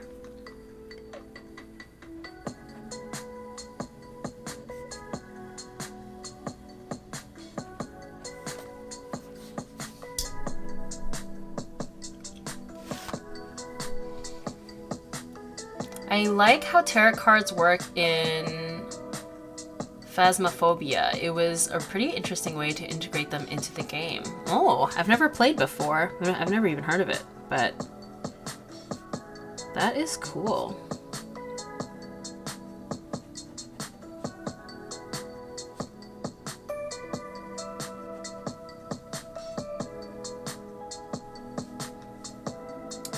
Would you design jewelry?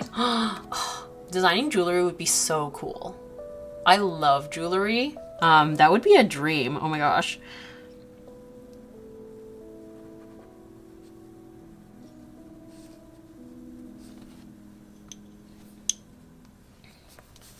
I don't know for those of you who follow Carmico on Instagram, but they have released some jewelry and I love it. I have a necklace from them. It's like little daisies. Yeah, jewelry is, I'm obsessed. I love jewelry. Actually, last month, on last month's monthly favorites, I included these Howl inspired earrings that I bought because they're so freaking cute. I actually haven't gotten the chance to wear them yet, so I should try and do that very soon.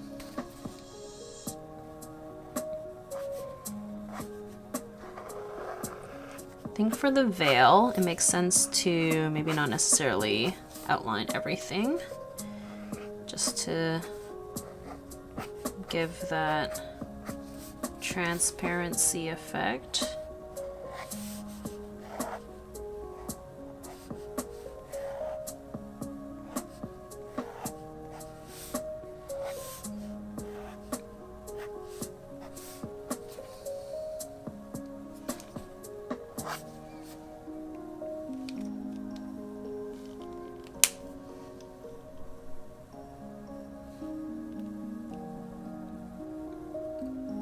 I briefly really wanted to make a Star Fox themed tarot deck, but when I actually went to plan it, I realized it would be way too complicated. Yeah, tarot decks are like, that's no joke. It is a big undertaking. I started watching Kami-sama Kiss and it's so cute. My heart is not okay. Aww, Kami-sama Kiss. I was, at first, when you said Kami-sama, I thought you meant Kami-sama Karin, which was like a manga that I was obsessed with back when I was younger, but I think that's different. But it sounds like you're enjoying it, so I'm glad. I watched a recent video about having an art style is overrated. I'm in the artist phase where I'm trying to discover mine, so my question is, when to art style and when to not art style? Honestly, I think that like a lot of it is natural or like will come subconsciously to you. That's like, to me, that's kind of what like a default art style is for someone, is when you're not thinking about it too much, I think. But in terms of when you're wanting to like experiment, then that's when you're like being more conscious of it. So like for me in that video, when I was doing that chibi art style, I was being very conscious of approaching it in a specific way. So it depends on like the situation, I would say. Like, so for me, the reason why I wanted to break away from my usual art style in that case was because I felt like for me approaching drawing myself, even though I'm technically drawing myself again right now, but not necessarily in quite a chibi style, but it felt more approachable to me. And as I mentioned as well in the video, that like if you're for an example, I find that when it comes to like merchandise kind of stuff, like stickers or keychains, a more simplified art style makes more sense because it's smaller, so you want it to read a little better in smaller applications. Whereas if I want to sell like an original painting, then I would definitely approach my art style in like a slightly more detailed, slightly more realistic way, because that's just like the way that I want to approach that kind of medium or product. I don't know. It's hard to explain. But it's really going to be dependent on artist to artist.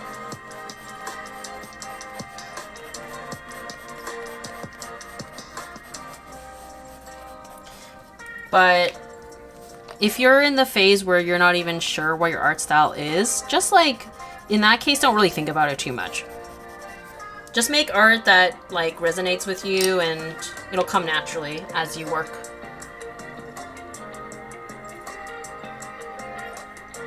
Consistent art style, I don't know her. Honestly, yeah, like I don't think it has to be, I don't think there's anything wrong with having an inconsistent art style.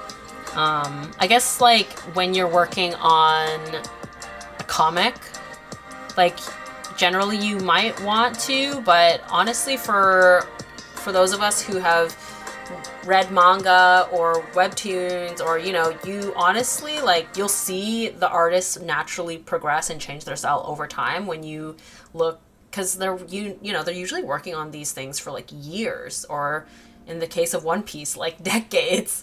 So, you know, don't worry about it too much. Even the professionals change their art style.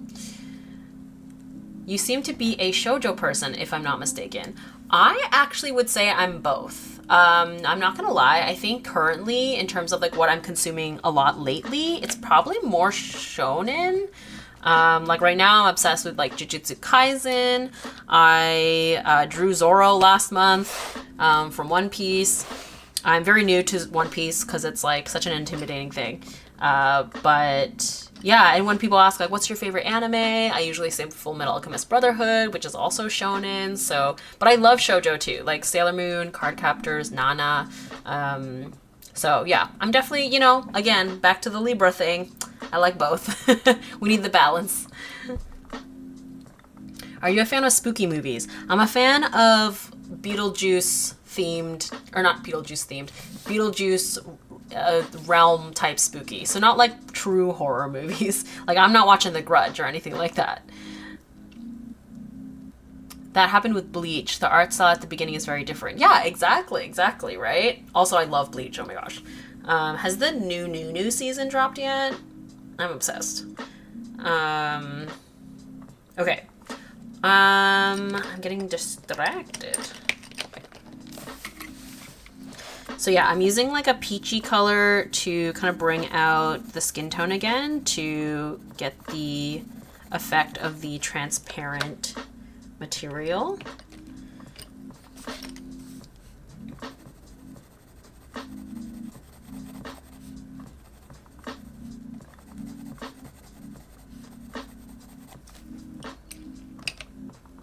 I'm still like very torn on how I want to approach the tulle skirt, which is why I'm kind of dancing around it right now.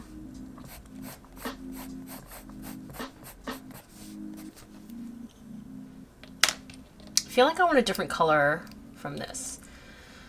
It's like too, maybe I'll use the purple. Horror light. Yeah, exactly. Or I like to joke, I say spoopy vibes, because it's a little silly as opposed to being true spooky. Because I thought you are a shoujo person, I thought that you might have watched Kami-sama Kiss. My bad. I am also really bad at keeping up with stuff these days. And like committing. I have a Crunchyroll account, but I don't know. My attention span is so short. I'm like slowly trying to watch Byungo Stray Dogs. I watched like another episode the other day, but I just watched one. I'm like, why can't I pay attention?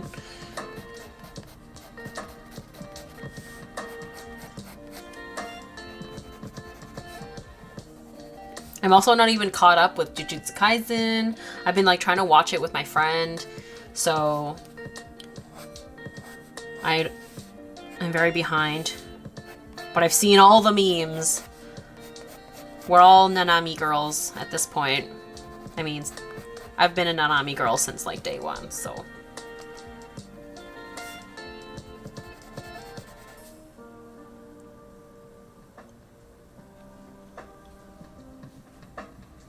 We call it Scoopy instead of Spooky for the same thing. Scoopy is also cute too. Kind of sounds like Snoopy. I haven't really been keeping up with Bleach because of uni. It'll always be there for you when you come back. When you have time, I mean. Any K-pop fans in the chat? Have we seen the new Jungkook music video? Have you listened to the new album, Golden? That's kind of what I was distracted with earlier. Before the live stream. Oh, hydration reminder, friends. I feel like I haven't had a lot of water today.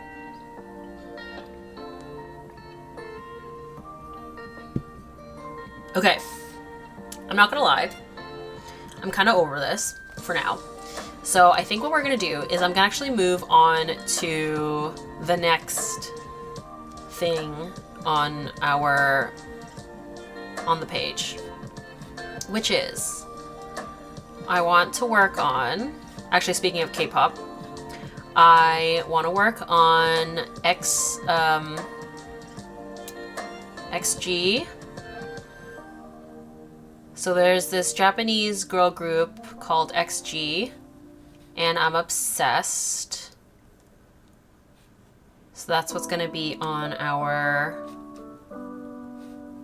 list, or on our, what I'm going to be working on. However, I need to pull up the reference photo here. I have a couple of reference photos, so I'm trying to decide which one I want to draw. I think I'm gonna go with this. Let me just, can I edit this?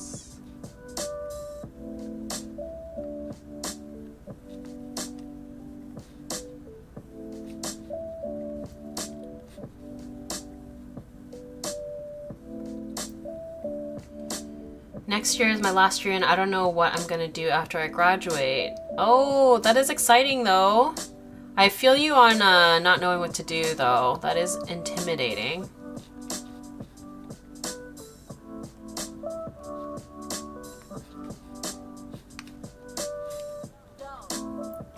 Every time I watch your streams, I want to draw again. I haven't drawn in months. Aw, well, I mean, I'm happy to be company for you while you pick up that pencil once again, if you so choose. Who's ready for the new Stray Kids album this month? Ooh, I'm excited! I know Stray Kids is having a comeback, and then ATEEZ is having a comeback, I think, next month. I'm so excited! Being a multi-stan is exhausting, but I'm here for it.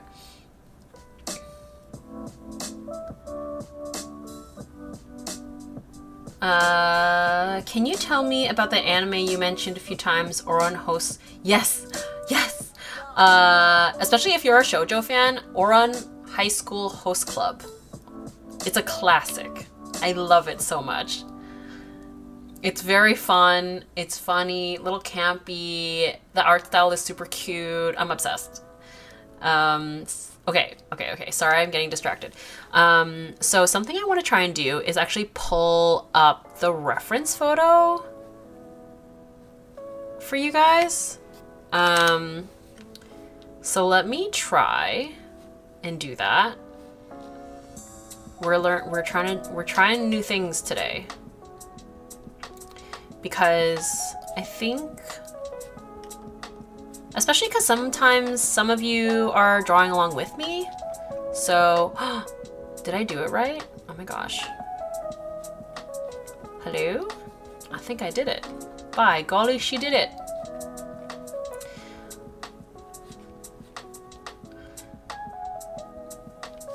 Excellent. Okay.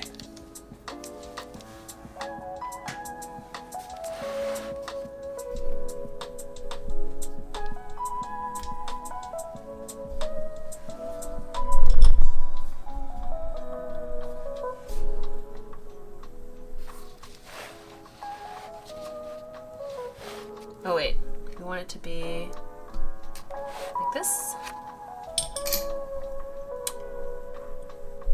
Same. In fact, I want to do something right now, but I need coffee plus food first. Yes, you want to be caffeinated and well-fed to do anything. I feel you on that. I had a coffee right before coming on to the live stream. I do know that I want to move to Canada after I graduate. I need a change of scenery. Oh, amazing. Where are you coming from? For those of you who don't know, I am Canadian, born and raised, and I've never lived anywhere else. I've traveled to other places, but I've never lived anywhere else. Okay, amazing. Okay, so let's get drawing, shall we?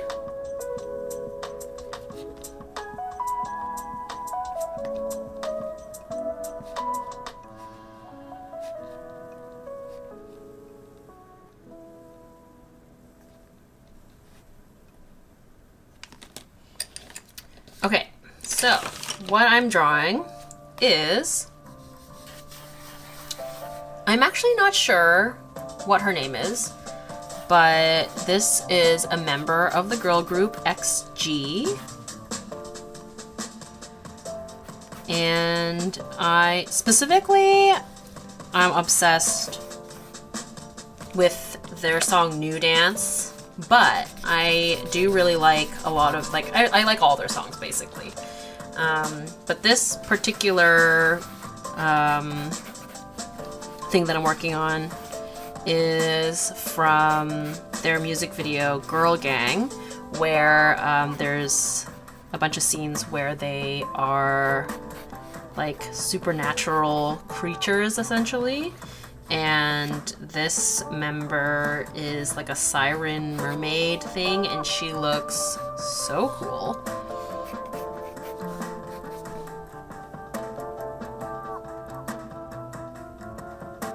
So that's what I'm going to draw, and I have the reference photo up so that we are, you know, in case you want to see or draw along, whichever.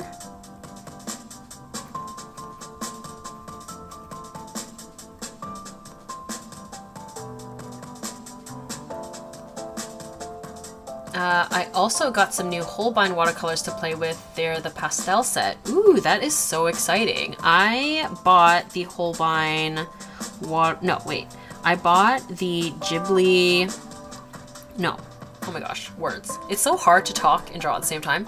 I bought the Miyazaki watercolor kit from the museum when I was in Japan, and it comes with Holbein watercolors. I'm so excited to try them out. I keep meaning to find time to like make a video trying out the set and like reviewing it, but I just haven't had the chance to do that yet, so hopefully soon. But yeah, I've heard good things about the Holbein watercolors. I love their acrylic gouache, of course, so I look forward to trying them out at some point soon.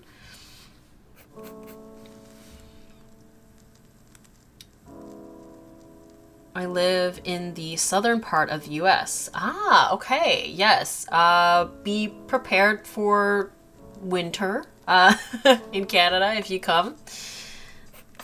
If you do like southern Ontario, it doesn't get that bad. But if you end up in somewhere like Alberta or something, it can get pretty cold from what I've heard. But I've been a Southern Ontario gal for my whole life, so...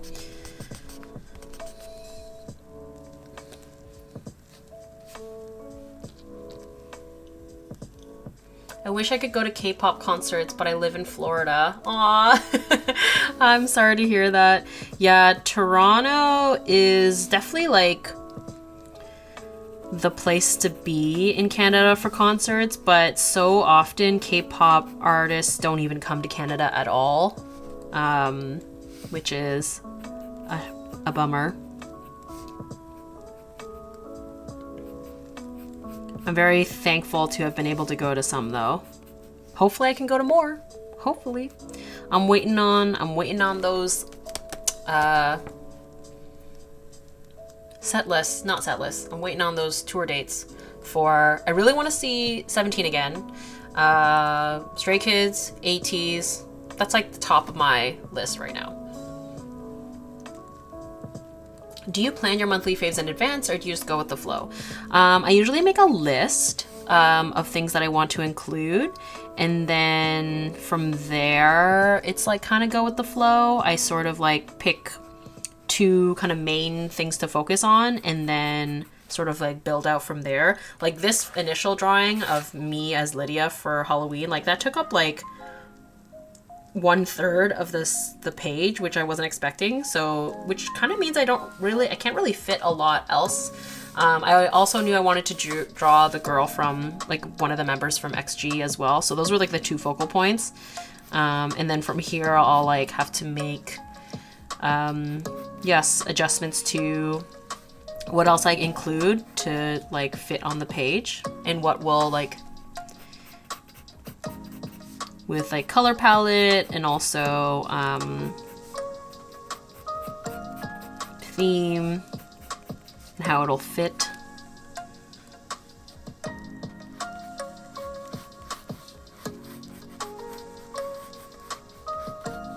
So there's like some planning involved, but there's also a lot of going with the flow as well. I want to visit Canada again. I only got to visit Niagara Falls, not complaining because it was lovely, but it's been over 15 years and I want to see the West Coast area. Doggo barking at Squirrel Invader. Get off my lawn. She really has become an old lady. That is so cute. Yeah, there is definitely lots to see. West Coast, I just finally experienced the West Coast. I went to BC to visit my friend in the summertime and it was beautiful. So definitely a great place to go. Lots of mountains. If you like hiking, that's a great, hiking is a big thing over there. And I feel like the weather is a little nicer over there as well. Like I think it is a little bit warmer. Also, it will obviously depend on when you go as well, but I want to go to the Stray Kids concert in Georgia, but that's like that's 10 hours away. Aw, well, at least it's accessible. Do you listen to TXT? I love TXT. That's also another concert I would love to go to. I'm obsessed with Back for More. I am enjoying the new album in general, but that's like my favorite, I think. I can see you coming back for more. Like, so fun. Obsessed. I'm so ready for winter weather. Really? I mean, I guess you did say change of scenery, so that's fair. I'm not ready for winter, and I experience it every year. Some people love winter though. I'm not that person, but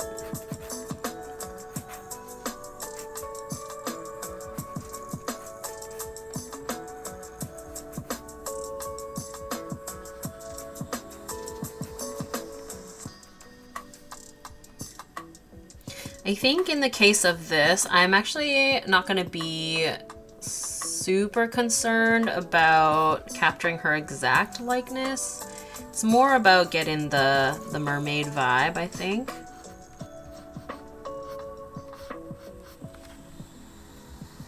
I mean, I'm gonna try and make it kind of look like her, but I'm not gonna be super pressed about it looking exact. Back for More is so good. It's so catchy. I'm obsessed. And like the Michael Jackson like dance break bit in the music video, love it. So fun.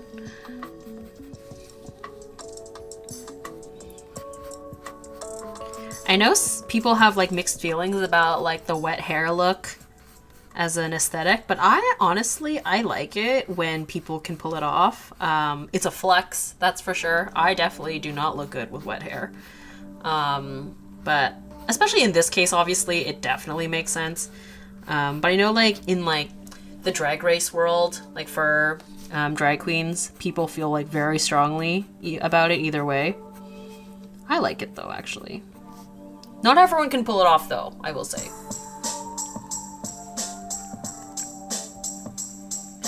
I like fall plus winter fashion, but I get sick of winter very quickly. I hear you, Kaya, autumn/winter gal myself. I just want to experience snow. Ooh, where I live, it gets cold, but it never snows. Ooh, yes, okay, fair. Snow is beautiful when you are inside and you can watch it from afar. It is beautiful. When it's like the first snowfall, but then it gets really, really gross really fast. When it starts to melt, it's all slushy. But yes, I hope you get to experience snow, because that is actually something I think I kind of take for granted because I have experienced it my whole life. But yes, I am a fall girly 100%. Fall fashion is superior. I am obsessed with layers. I love a jacket. I love a boot. That is definitely my comfort zone in terms of what I like to wear. I just spit. Oh my gosh. I got very passionate about fall fashion. Yeah, but winter is a bit tougher because you have to really bundle up to stay warm. And I find I like don't like being bulky.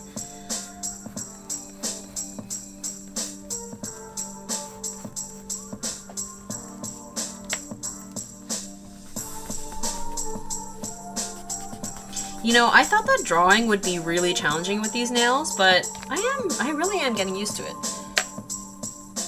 Seasonal depression. Snow looks really pretty, but then you remember you have to dig through it to get to your car. Yes, seasonal depression. And also, yeah, the sun goes down way earlier. Like in the height of winter, the sun will go down at like 4 p.m., which sucks. I like the idea of winter, hot chocolate, warm blankets, but in reality, I just get cold and sad. Yeah. I'm a homebody, so I don't really mind being stuck inside. Okay, fair enough. Then in that case, snow will be perfect because you just get to like curl up in a big cozy sweater and slippers and watch the snow from inside. It is a vibe, for sure.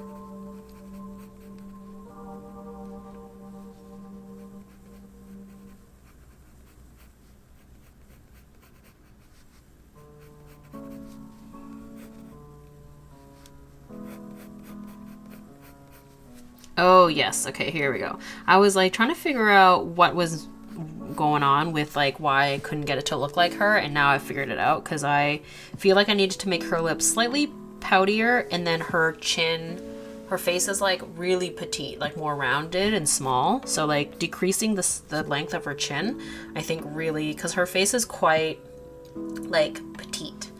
So yeah, I think that did it.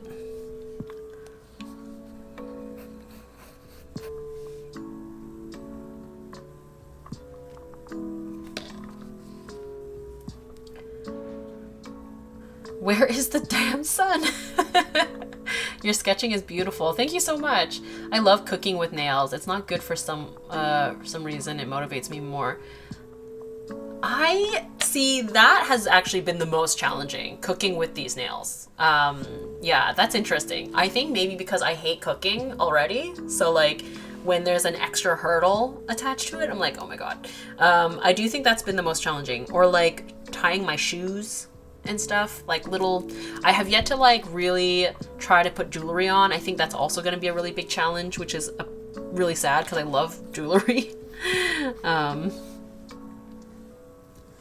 She also has like these really cool kind of makeup elements on her face as well, but I think I'll have to do that with like a paint marker or something, just because going around those little details with a marker will be impossible. So let's just leave it at that. And then her outfit, honestly, I think I'm just gonna focus on the hair. I don't know if I'm gonna really focus much on the outfit necessarily. Typing with nails, so satisfying. Yeah, I mean, I already have a mechanical keyboard, so I already get that really satisfying, like click, clack, clack, clack, but it's like double time with the nails.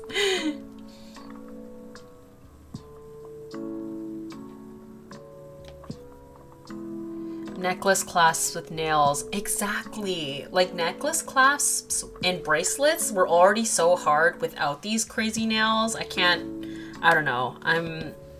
Maybe I just have to accept I won't be able to wear certain jewelry for a while. Not a while, maybe like another week. I'm not gonna keep these on for too long, I don't think. Because I don't want to lose them out in the wild by accident. Okay. I think we're just about ready to color. Oh yes, there we go.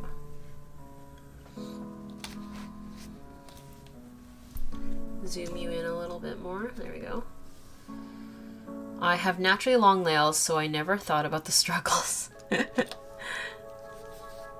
Yeah. I realized that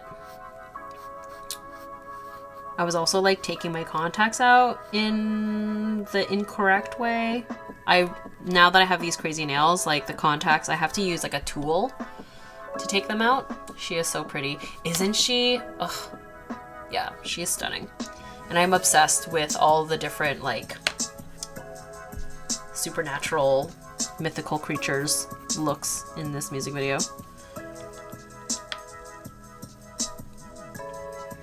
Okay. Yes, let's go with skin tone first, because that's always my go-to. And it's cool, like the shadows on her face, it kind of reads a little bit blue, so I think I'm gonna really lean into that. Let's do... Got my little swatches of color here. So I think for the base skin tone, I'm gonna go with this EO90.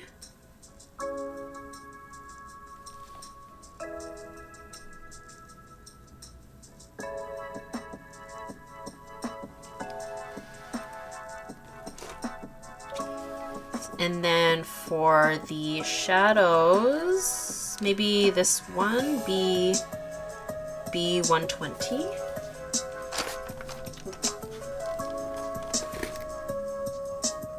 Is there any way to make kneaded eraser at home? I didn't find a place to buy any. Oh, I have no idea. I've only purchased them myself. I'm surprised. Yeah, I would order online if you can't find it in store. I'm really surprised though, because I feel like I always assumed that kneadable erasers were pretty standard art supplies, but I guess I'm just spoiled from the art supplies in my area. Okay, what I'm gonna do is I'm gonna do the blue shadow areas first, and then I will go around it for the base skin tone, because I really want the blue to feel super punchy.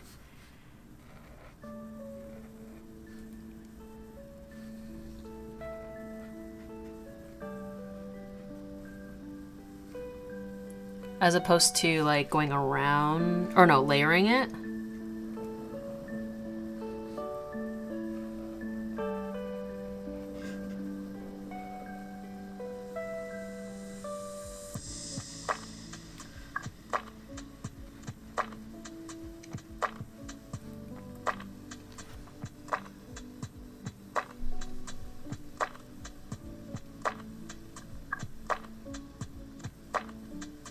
Allegedly, there's a way to make a kneaded eraser out of a regular pink pearl eraser. Oh, wow. I have never heard of that before. I mean, worth looking up, I guess.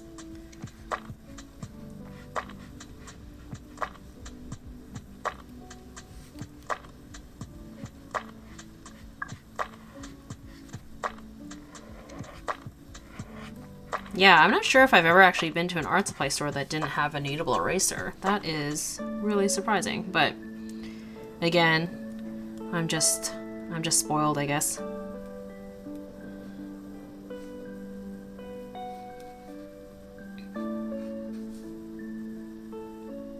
We're very lucky with the art supply stores that I have at my disposal. Okay.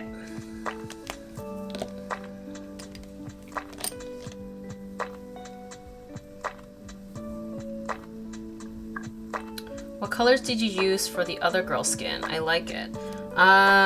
It was... Do I still have it on the table? Yes. It was this R20 powder pink and then a bunch of colored pencils.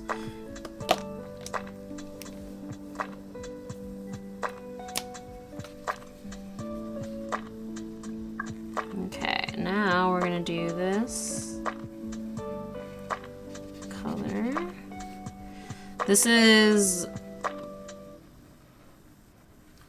what I've been doing for a lot of my like anime portraits. This kind of like really, really vibrant shadow color.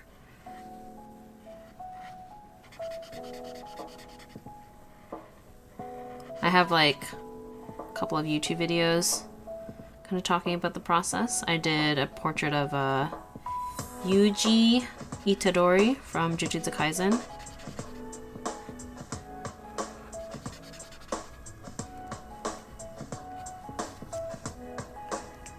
And then her lips are very rosy, kind of leaning in a more orange direction.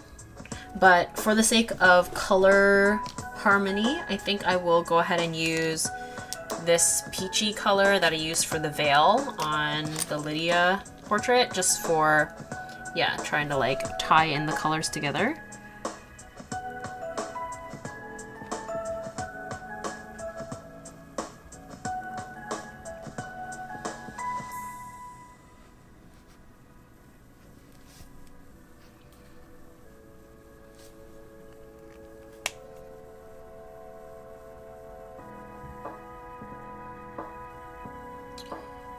Oh cool, I like the R20. I have the 36 skin tone set from Ohuhu and the Art X one as well. Oh yes, I just recently got sent the skin tone set from Ohuhu.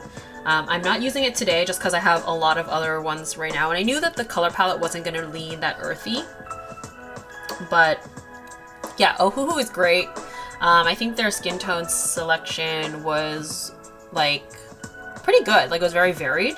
I think from my understanding, I think that maybe I would have preferred a few more, like, more muted colors. A lot of them felt really vibrant, which, like, can feel a little bit extreme sometimes for skin tones. But yeah, I think that overall is a nice selection. Okay. Now, next, I think we're gonna do her hair. So her hair, obviously, we've got a gradient going, and again, for the sake of the other drawing on this page, instead of black, I think I might go ahead and do the purple, and then maybe we'll like mute it down with some grays and stuff.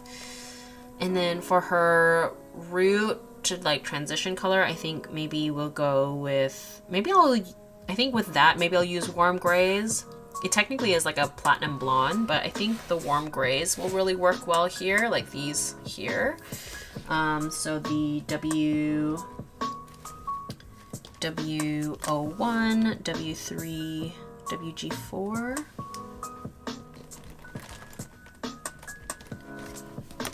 In which case, maybe the purple will feel extreme. Maybe I'll just stick to these kind of warm colors and then maybe do neutral gray 6 instead. And then I can use maybe like purple colored pencils to like make it slightly more purple to like get it all tie in together. there's not like a dark, oh, there's a WG9. That feels too dark though. So let's go with this NG6. NG06. Let's see, where is it?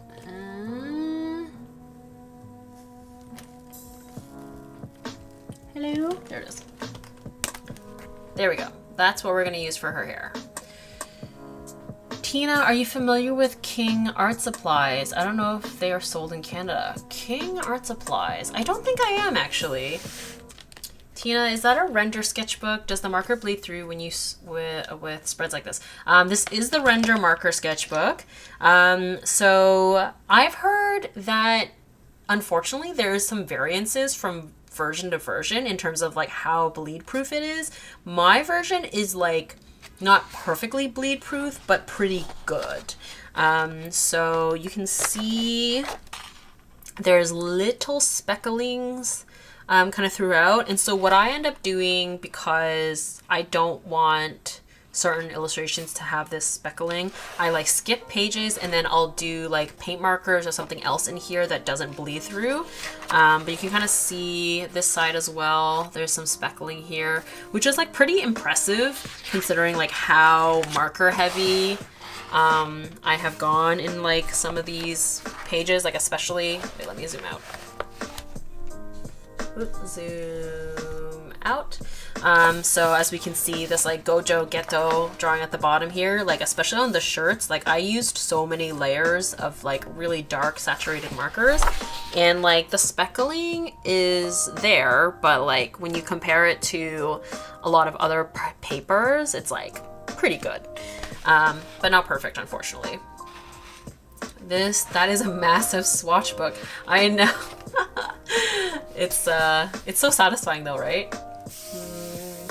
That's not even all my markers. Hello, how are you today? I'm good, how are you? But yes, this was August. Obviously Jujutsu Kaisen. Obsessed. But yes, this is the I forget what the European sizing is, but it's like close to letter size, this particular sketchbook.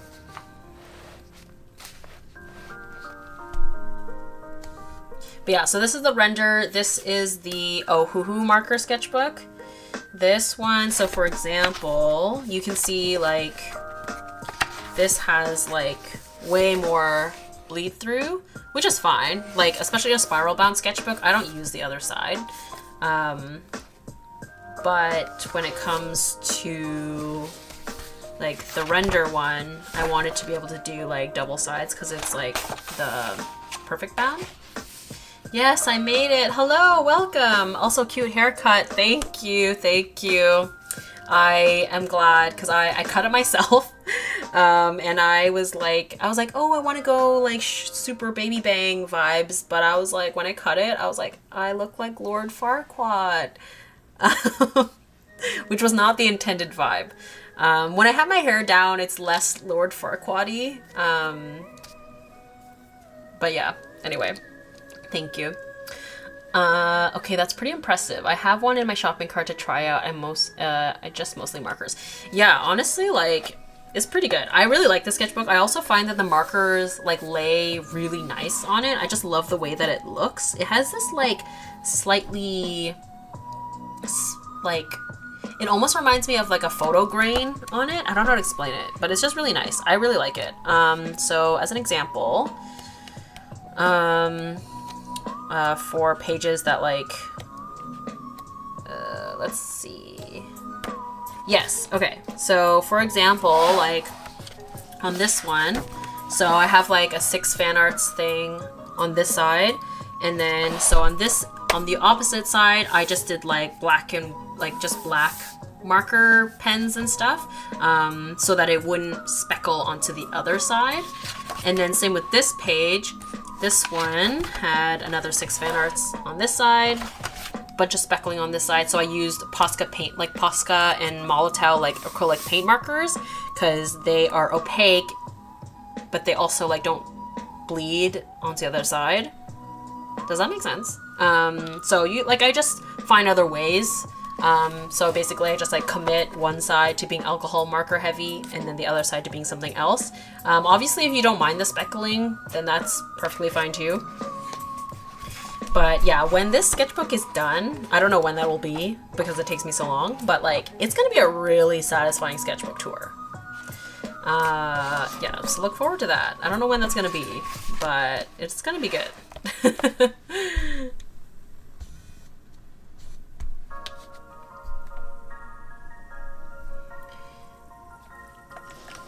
Bleeding is inevitable with alcohol markers. That's why I prefer 100-pound cardstock for them. Yeah, that's totally fair. It's pretty hard to avoid, which is why I find that this render sketchbook marker paper is quite impressive. Like, it's pretty good. So I'm an advocate. I'm a fan. I have never been sponsored by them, by the way. Like, they've never sponsored me or anything. So this is purely just my own opinion. Not that I ever am not saying my own opinion on sponsored content. I'm always being, I'm like, even though I have been sponsored by Ohuhu before in the past, this particular live stream is not sponsored, but I actually, like, I really do love their markers. Alright, so we're gonna try and work fast to try and get like somewhat of a gradient going here. Also, this would be like way too much work in real life for me, but I'm like really coming around to loving this look of like light hair with the black dip dye. I think it's actually quite cool. I wasn't sure about it at first, but I'm into it now. I've come around.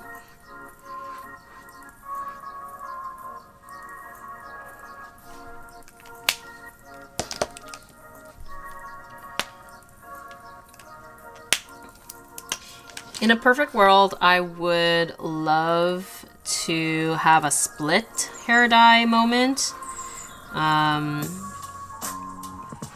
Basically, Hongjun's Oreo hair that he had during the Gorilla era. Absolutely obsessed. I wouldn't have it that short, but like half platinum blonde, half black. I can't believe you're still live. I didn't think I could make it. Hi, Elston. Oh, hello. I'm glad you were able to make it. Yeah, I guess I've been streaming for a little while now, but I'm having fun. I'm currently working on a portrait of a member from the girl group XG.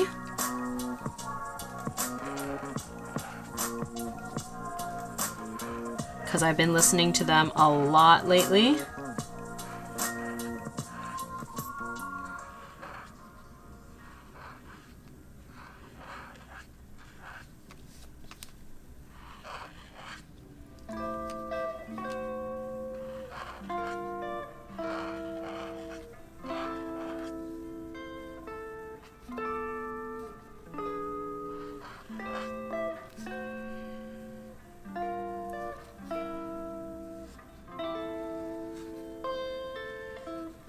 I'm just remembering that it's Friday. What's everyone's...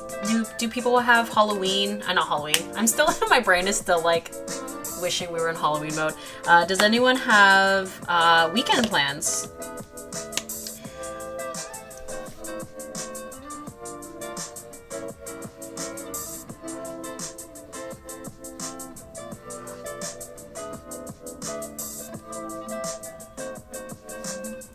For me, I am going to be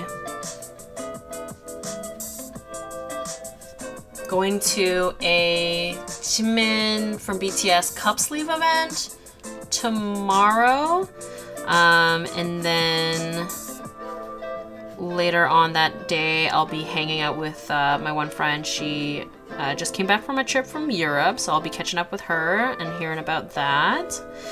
And then on Sunday, my friend and I, we're gonna go check out like a secondhand arts market, vintage arts market. And then probably grab dinner or something. Homework, lol, fair. Clean and sleep. I'm so sleep deprived that my left eye keeps twitching. Oh no, I hate that. Oh my gosh, that drives me insane. I hope you have an amazing sleep. Honestly, especially after you clean, you're gonna feel so good. Essays, presentations, and case studies. Ooh, big weekend. I wish you the best of luck on that. Y'all are being so productive. I'm like, I'm gonna go hang out with my friends. But it's good to have the work-life balance. I've been working this week, so I mean, I'm sure you guys have been working too, or going to school.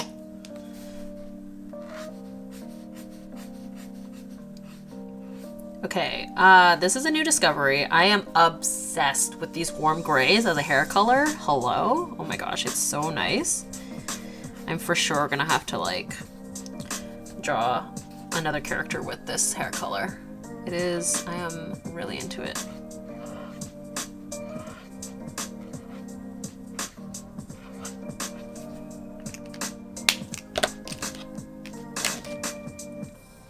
Going to the town tomorrow to buy books and some paints. Sunday I'm taking my mom out for lunch because she has not been well. Aw, that sounds lovely. Well, not your mom being unwell, obviously, but that's really nice of you to take her out and getting some paints. That sounds awesome. Going to binge watch The Witcher. Henry is dreamy. Oh, yes, absolutely. That's like the main reason to watch Witcher, honestly. I actually have not finished the new season, and unfortunately, like, I don't know, I was having a hard time getting into it, but it will probably be my last season that I watch because Henry Cavill has been recast, unfortunately, or he left the project, I should say, which is a bummer. I feel like we've had many a chat about it on my channel already, but yeah. Poor Liam Hemsworth, like that, he's not gonna have an easy time replacing Henry Cavill.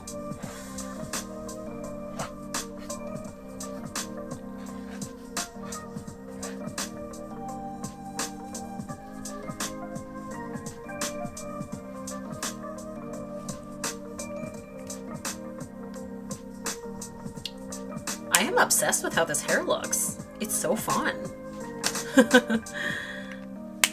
Okay. I feel like I need to give her like a little bit of something, otherwise she just feels like a very sinister floating head. Although that is very spooky, which I'm not mad at, but I think I need to do the neck area, shoulders a little bit.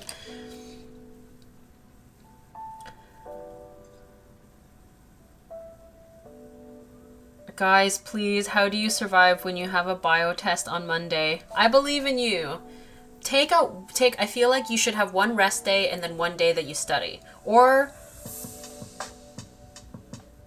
is it better to study both days and then like half the day you study, half the day you rest? I don't know. I think that resting is important though, in general.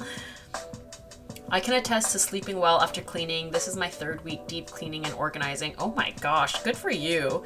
I have such a hard time committing to cleaning and organizing. I just find it like so tedious. I can't like stay focused on it. I wish, because I do think that it would really help my mental health space, mental head space, I mean, to like have organized and cleaned, but oh, it's so hard to stay on task.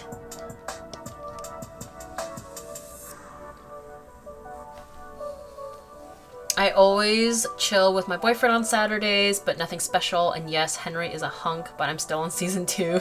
I mean, no rush, honestly. I'm sure it'll be a while for the next season to come out. So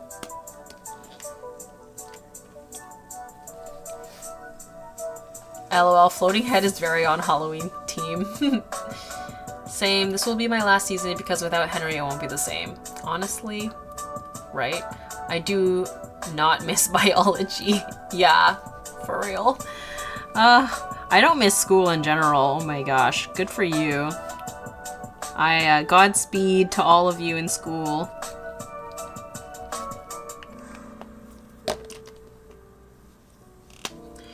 I did an all-nighter sewing a gown for my sister. I'm so tired, so watching you helps. Aw, that's so nice of you. I hope your sister appreciates it.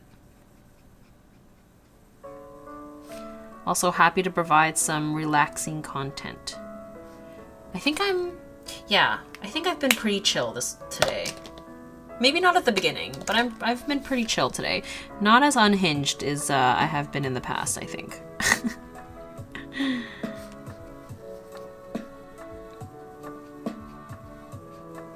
I always advertise my live streams as draw and chill, but sometimes there's less chilling. Sometimes we're unhinged, just a little.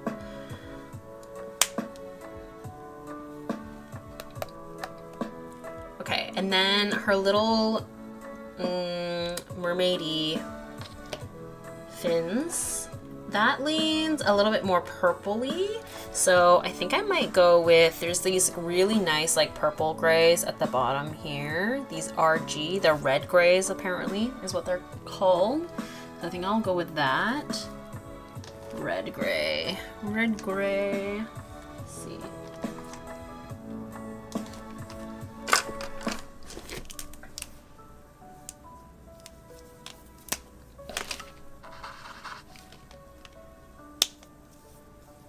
Just realized I haven't been swatching quite as much, which is a shame because it definitely looks nicer for the spread, I think, when there's swatches. Hi, happy got you on live. Hello, welcome, welcome. Ooh, hydration reminder, everybody.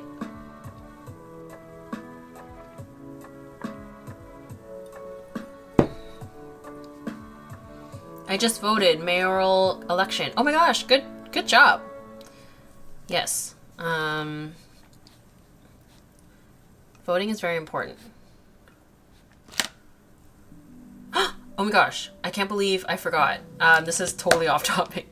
But for those of you who didn't see my Instagram story, I posted like the teeniest little sneak peek, but my paintbrushes with the package, like final paintbrushes with the packaging arrived today. I'm gonna show you a little sneak peek because special, you know, live stream moment.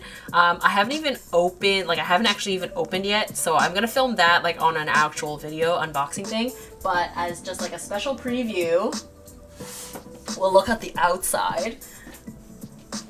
I'm so excited. Okay, wait, let's zoom out. For those of you who might not know, I am releasing my own custom paintbrush set with Craftimo. Super exciting. I don't paint, but I'm buying the brushes ASAP. Oh my god, thank you. I mean, at least they're gonna be super cute. So, and I specifically, when I was thinking about the box design, I knew that like who's actually like how many people are gonna keep the paintbrushes in the box. So my intention was for the box to be cute in a way where you could use it for other things as well. Because for me, like when I buy paintbrushes, they always just like sit in like a big, you know, like a cup or something. So my birthday is Tuesday, so I think we're going out to dinner this weekend. Aw, happy early birthday. That's super nice. So this is actually the back. Hold on, just wait for it. So there's the sides. imawonder Craftimo, you know, and then that's so cute.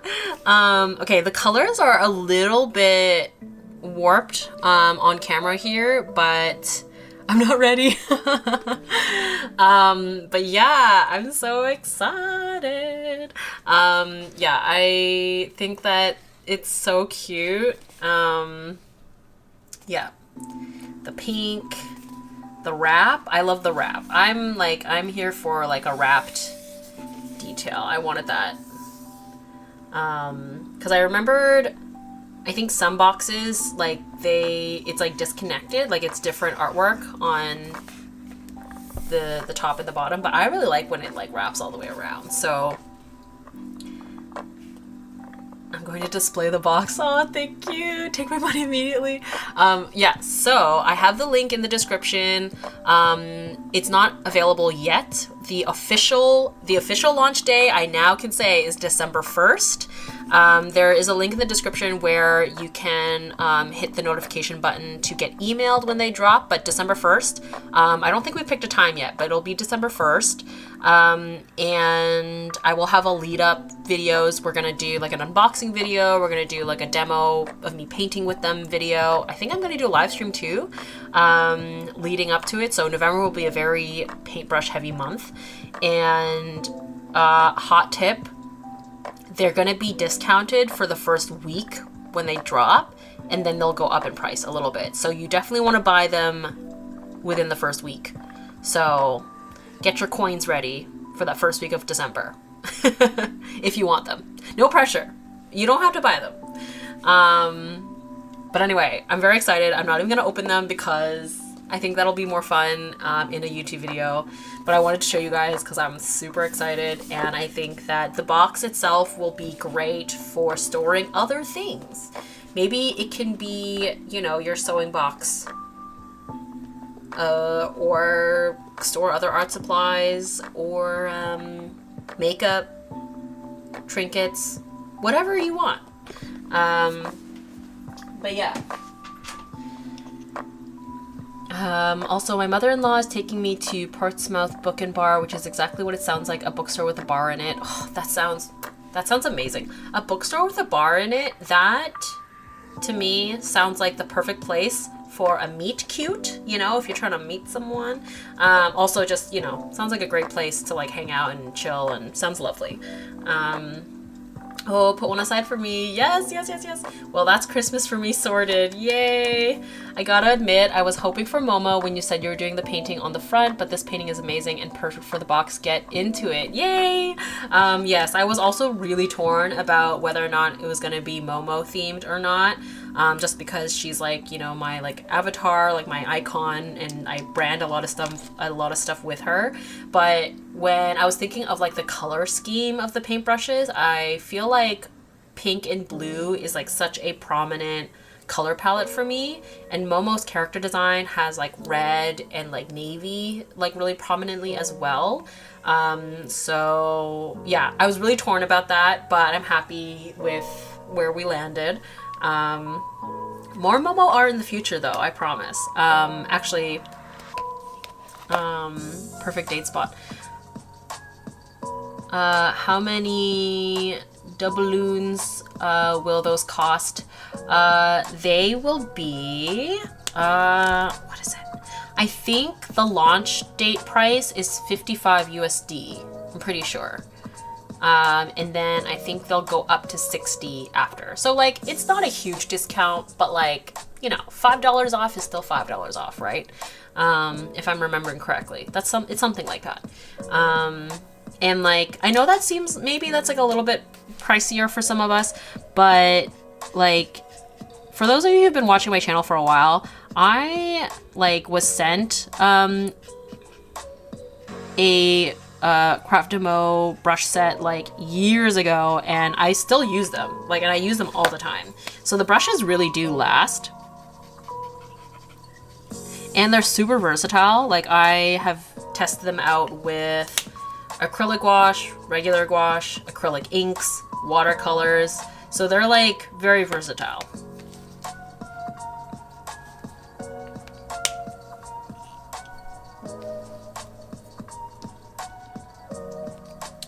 It's a dream, love bookstores, and now I can browse with a mimosa and appetizers. Oh, that sounds so good. Oh my gosh, I love that. I wish I was a really big reader. I wish I was that girly. I'm not, but I feel like I would want to go there at least for the vibes. Or you know what? Maybe I would like read manga or something instead.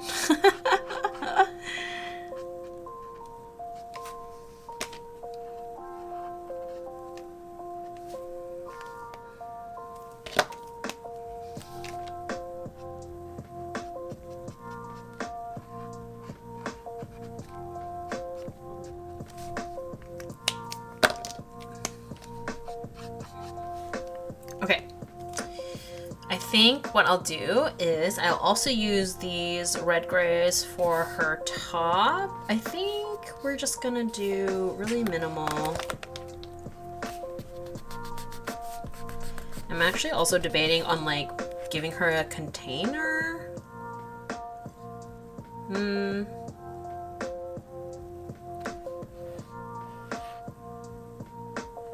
Or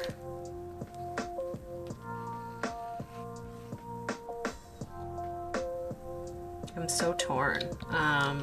By container, I mean kind of like in a comic panel where there's like a clear box for her to be inside. Is that you in the red dress? It is. Where's my phone? So for those of you who weren't here for earlier on in the live stream, the other illustration here is me dressed as Lydia Deets from Beetlejuice for Halloween, to represent like my fun Halloween festivities this past month in October. So yeah, that is supposed to be me. It doesn't look like anything. It doesn't look anything like me, but that's fine.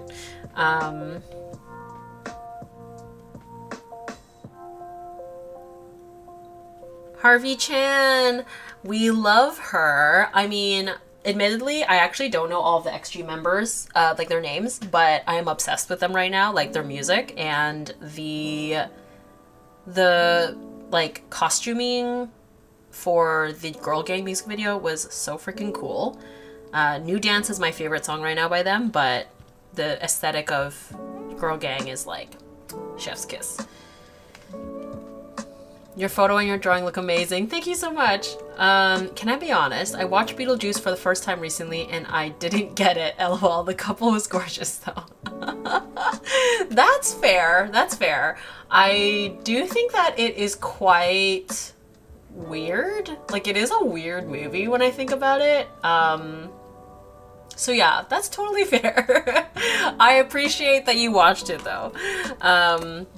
But yeah, Alec Baldwin, young Alec Baldwin, oh my gosh, so handsome. Like, he kind of looks like Ryan Gosling. Yeah. Anyway. Yeah. I feel like, I don't know what it is. It's a weird, kooky movie, that's for sure.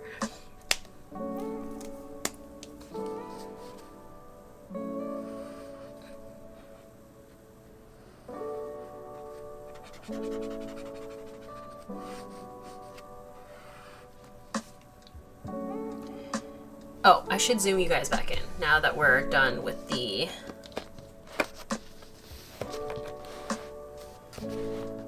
paintbrush reveal. The box, anyway. Okay, so she's got some scales going. Maybe I just do... It's a weird movie, but I was in love with the cartoon more. Oh yeah, the cartoon! I always forget about that. There's also the musical as well. It's like spawned a whole thing. I watched, I've seen clips of the musical. I have not seen the TV show before. But yeah, I don't know. Beetlejuice, it is very weird. Like, I'm like thinking it through. I'm like really thinking about it. I'm like, yeah, it is a weird one. But I don't know. I like weird. I'm here for it. Everyone should like the stream. Oh, thank you. I would appreciate it. No pressure, but I would actually really appreciate it. I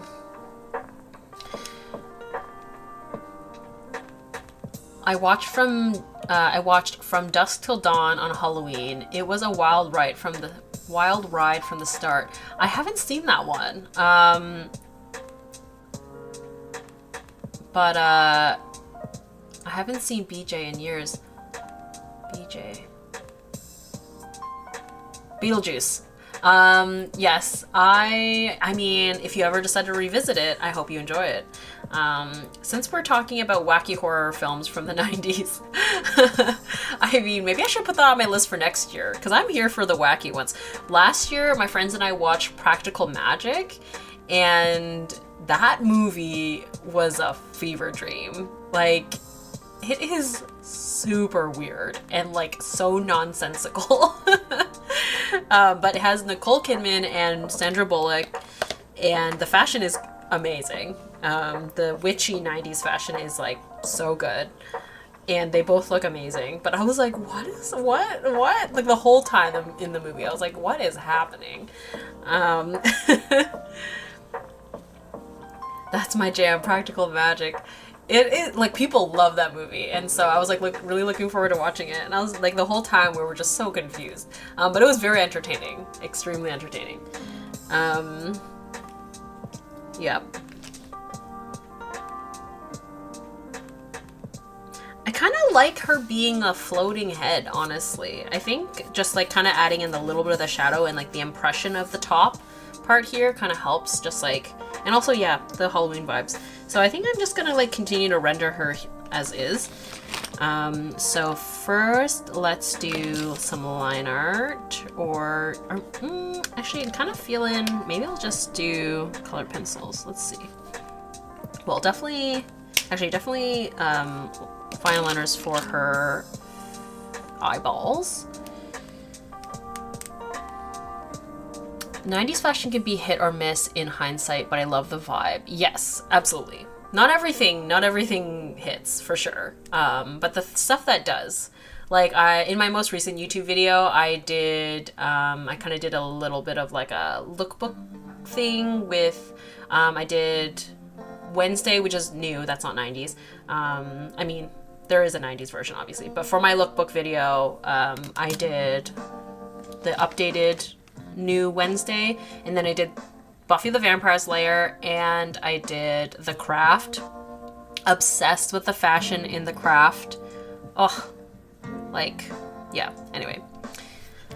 I'm on the hunt for a leather trench coat. Beetlejuice the cartoon was on Global. I would watch Care Bears and Beetlejuice come on. It was a fun time. Oh my god, I love the contrast of Beetlejuice and Care Bears. That to me feels like my personality. Like pastel, cute, and then like a little bit spooky. Warning, From Dusk Till Dawn is a Rodriguez Tarantino film, so very high on the over-the-top stylized violence, but I did laugh quite a lot. Or quite a bit. Yes, okay. That is good to know. I'm okay with over-the-top stylized violence because it's so over-the-top. Actually, with my friend, we were trying to like decide on like spooky Halloween-ish movies to watch, and I picked Train to Busan because, like I was mentioning earlier, that I don't really vibe with like proper horror movies, but for some reason zombie movies don't bother me, and I think because the violence in it is so over the top that like you can kind of remove yourself from it to a degree. I don't know how to describe it. But I loved the movie, by the way, Train to Busan. I really liked it. I felt very invested in the characters, and I don't know. There's an interesting premise about being trapped on a train.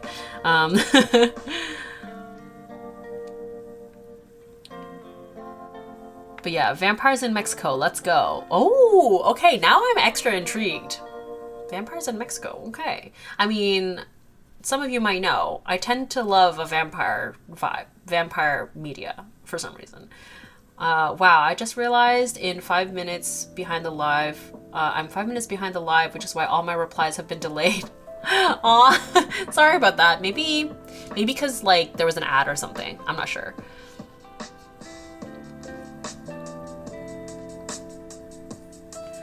But yeah, what was I saying?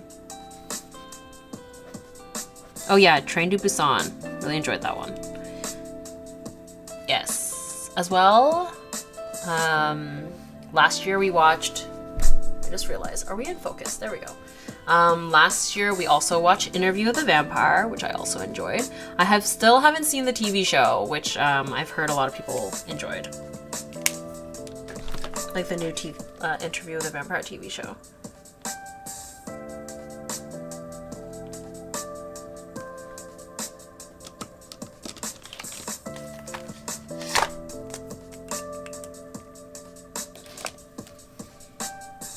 Oh yeah, all the like extra kind of makeup elements on her face as well. Oh my god, the TV show for Interview with a Vampire was so good. I've heard. I actually watched a video essay about it just because I'm so bad. I often watch video essays about things if I haven't gotten the chance to watch it yet, but I'm like still curious about it. And I like that they committed to the queer story, or like the queerness of the characters.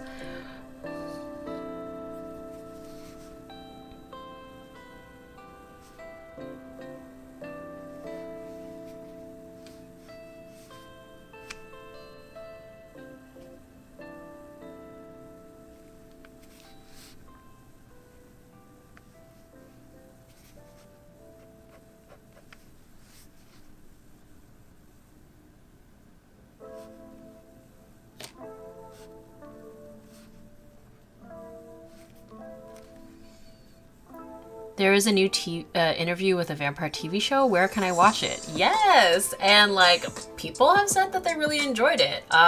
Where is it available to watch? Is it HBO? No. I forget. Maybe, oh, you know what? That's probably why I haven't seen it. Because maybe I didn't know where to watch it. Because it's not on Netflix. If you're stateside, I watch it on Max. I think it was through AMC. Oh yeah, that sounds right. AMC.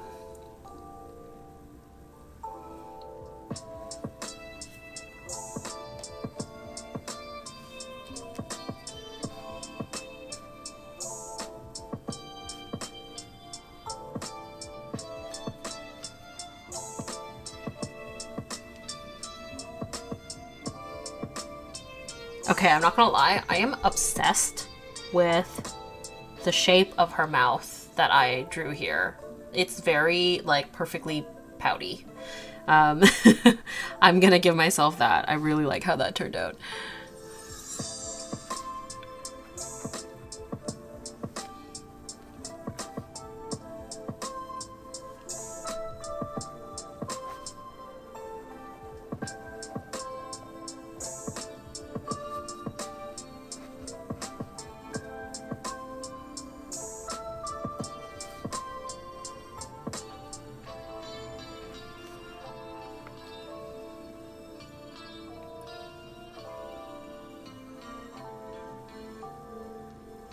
George Clooney's character in From Dusk Till Dawn. Oh. This is sounding more and more intriguing. Wow. I'm like not a George Clooney stan necessarily. I mean, are there George Clooney stans? I don't know.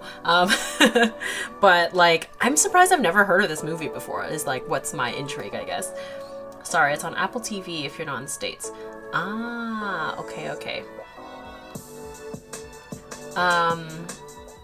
Yes, actually, on the topic of George Clooney, like he's like one of those like Hollywood heartthrobs or whatever, or like silver foxes. For me, he never did it for me personally.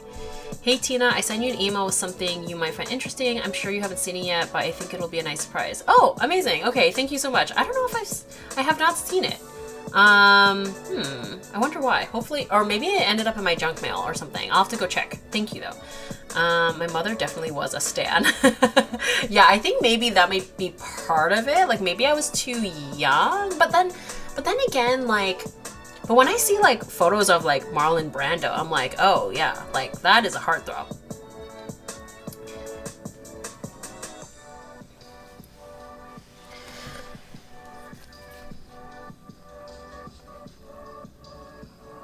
I guess it just depends on your type, right?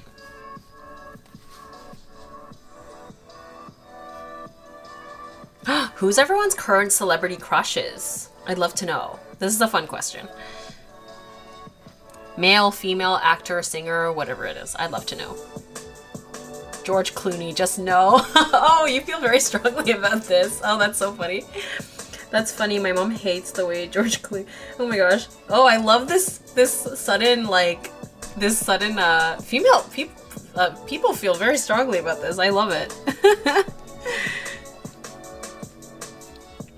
One of my... I feel very strongly about Tom Cruise. Like I did, one of my hot takes on my Patreon podcast was about me being like, I don't understand the hype around Tom Cruise. Except for Interview with the Vampire. I liked him in that. Everything else I'm like, no thank you. Henry Cavill for me. Oh yeah, Henry Cavill as Geralt specifically. Yes, I'm with you on that. 100%. I agree.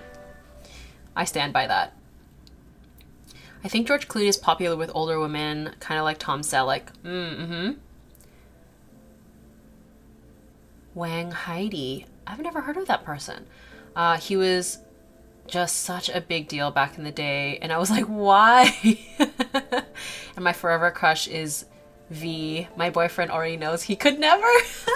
Amazing. I mean, yeah, that is, how could anyone could compete? V is a great celebrity crush. He is a darling and a weirdo. I'm here for it. I love V. We love Taeyong in this household. Rachel Weisz. I love Tom Selleck. Rachel Weisz, that sounds so familiar. Who is that again? I'm gonna Google.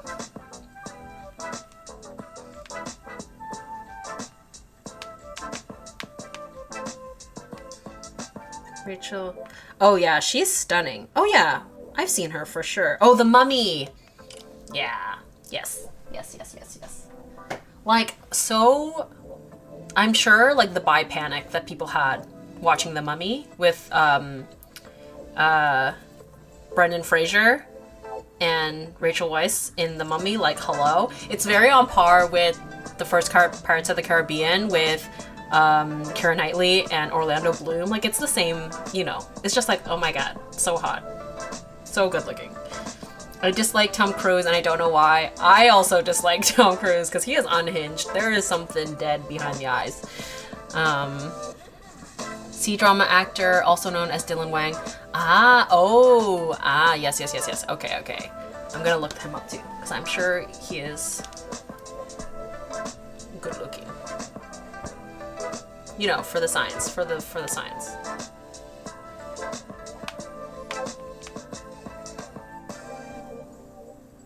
Oh yeah, very handsome. Very handsome.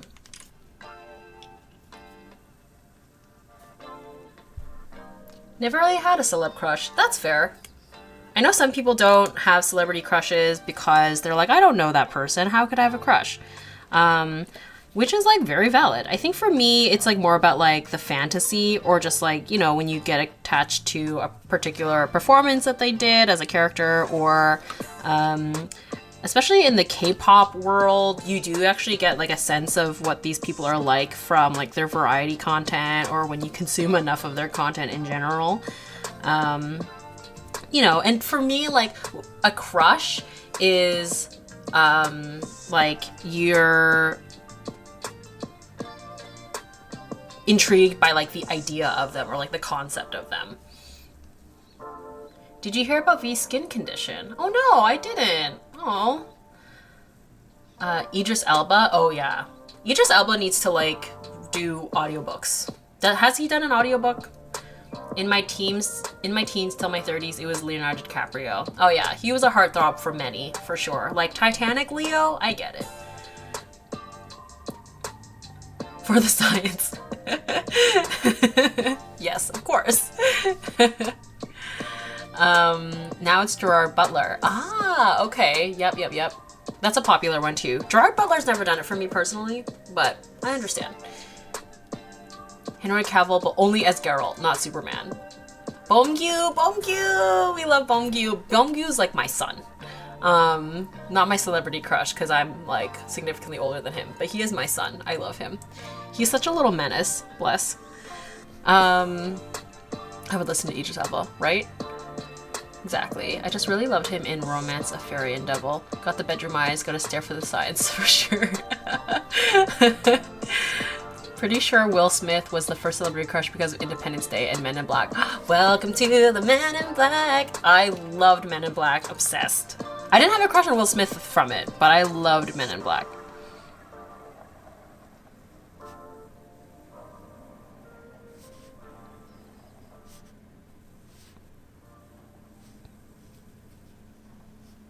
I just did this wrong. Whoops. It's okay.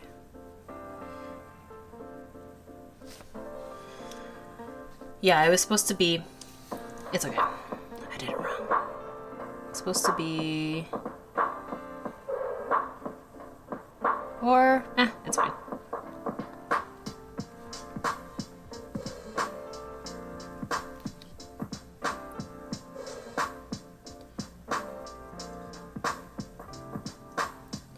That's a good idea. Idris has a good voice for that, doesn't he? Right? Idris Elba and Henry Cavill. Henry Cavill has such a deep, delicious voice. Oh my gosh. Idris and Felix audiobook duo would slay. It would slay. Also, can you imagine that crossover? That'd be crazy. But also, like, we've already got like Ryan Reynolds and like Bang Chan as like a duo, so I'm here for it. Idris did one of those meditation on calm apps, I think. Ooh, that sounds perfect. In Phantom of the Opera. Ah, yes, right. That makes sense. Yeah, Henry isn't the Superman for me, sadly. Superman has just never appealed to me as a superhero in general. I've always been a Batman girly, if we had to pick between, you know, the two. Who is everyone's favorite Batman? I feel like I really love... I feel like Michael Keaton was a good Bruce Wayne, but didn't really work as a Batman, but his films are like some of my favorites because I love Batman Returns with Michelle Pfeiffer as a Catwoman, so I'm a little biased on that. Happy little accidents. Yes. Is Men in Black as good as everyone says? I haven't seen it, and Will creeps me out now with everything going on. Yeah, I do think that unfortunately Will Smith in recent years has probably really tarnished the movie watching experience for anything that he's been in. Men in Black is like so campy and kooky. I haven't seen it in years. I think a lot of it is nostalgia, in terms of like when people talk about it. Like I have not seen it in like a really long time. So I imagine if I were to revisit it now, I would either like have a lot of fun watching it with like rose tinted glass, like nostalgia glasses on, or I might be like, yo, what? Like, this is crazy. But yeah, who knows? I think for sure a lot of it is a nostalgia though.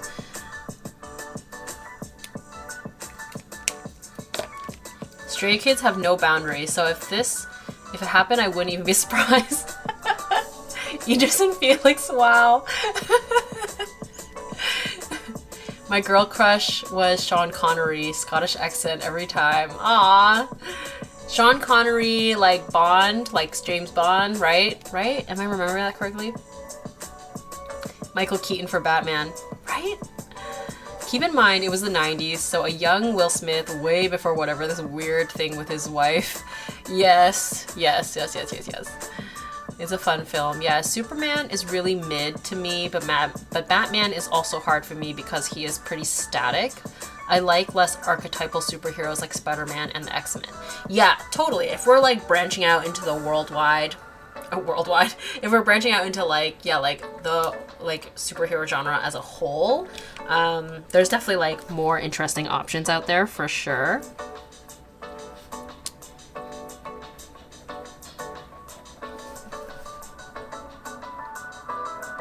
I think, you know, as people have discussed before, I think a lot of the appeal with certain superheroes is the villains or like the universe that they take place in, which is why I think Batman has stood the test of time, because the villains are so interesting, and also like Gotham is just like such a cool backdrop. Like it's basically just like a gothy, dark New York, right? And people love stuff in New York. And it's just like very stylish, or has the ability to be stylish if done correctly. But yeah, like someone like Spider-Man or a lot of the X-Men characters, like way more relatable for sure. Because, like, Bruce Wayne, how is he? He's not relatable. He's filthy rich.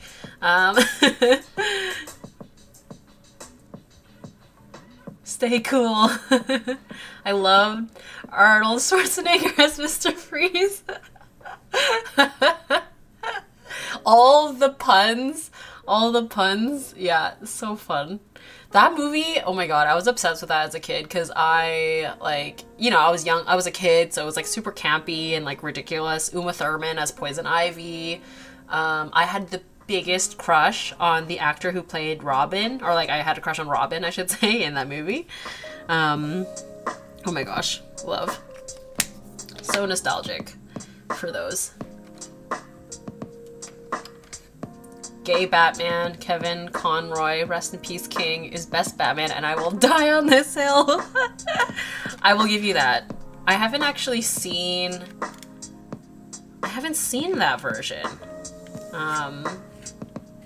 I couldn't stand that one. It was so bad. I am an 80s kid, so I watched so many Batmans, so I don't have a fave Batman, but my fave Superman are Christopher Reeve and Henry Cavill. Yeah, I actually don't think I've seen any of the Superman movies. Is that bad? I'm just emptying out my my sharpener, by the way. I was, like, realizing I was, like, going off camera, but oh my god, I read your email address wrong. I'll send it again. It has 2 I's in the Tina. Yes, sorry. Yeah, I know. It's very confusing for people. That's why I didn't get it. That makes sense. Hopefully the other Tina just ignores it. I was so mad I had to do that, though. I should have picked a different way to do it, but in any case. Who's your favorite Robin? Mine is Jason. Jason Todd, right? Is he the one that turns into the Red Hood? He is a cool character. Is it basic for me to say Dick Grayson? I don't know. I think maybe because I've always enjoyed the transition to Nightwing, which I always thought was cool. Conroy was the voice actor for Batman in the 90s through 2000s DC animated cartoons. Oh yes, of course. That's why the voice was familiar. Oh my god, R.I.P. Yes. Okay, now it's all coming together. Now I understand. Oh my god, okay. This is probably why I'm, like, a big Batman fan, is because of the animated series. So good. And yes, you are correct. That is the correct answer. Kevin Conroy is the correct answer for Batman. 100%. The ultimate Batman. Aww. Yeah, R.I.P. A legend. Absolutely. It's not basic. I love him too. Thank you. Damon. Ah, wow. Yes, okay. Oh, you know what I also loved? Batman Beyond. I loved that show. I think that's a controversial opinion because I think a lot of people didn't like it, but I loved it at the time. Like, it was so stylish. Dick Grayson is great. It's totally fair. And also, I will admit, like, my DC knowledge is a little bit more limited. I haven't read, like, a ton of the comics, but yo, where can I watch Batman Beyond? I want to rewatch that. I saw that the Batman animated series is on Netflix now, which is awesome.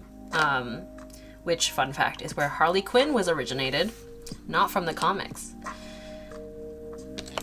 Bruce Timm, who has done a lot of DC work, big inspo. His character design work is just so good.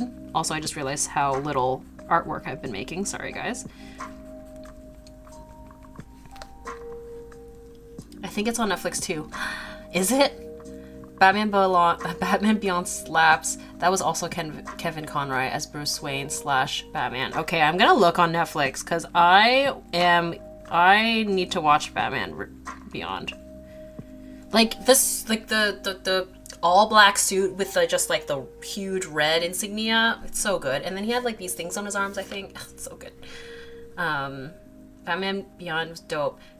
Right? And like, I just love that style, that really like Art Deco kind of style. It's like very angular, but like very sleek. Batman Beyond animation really holds up. I was watching it the other day on Max. Ah, yes. Okay. To be fair, if I was to pick a fave superheroes, it's the Ghostbusters. Aw, that's so cute. I love that. Ghostbusters. Great. Great costume. It's so fun.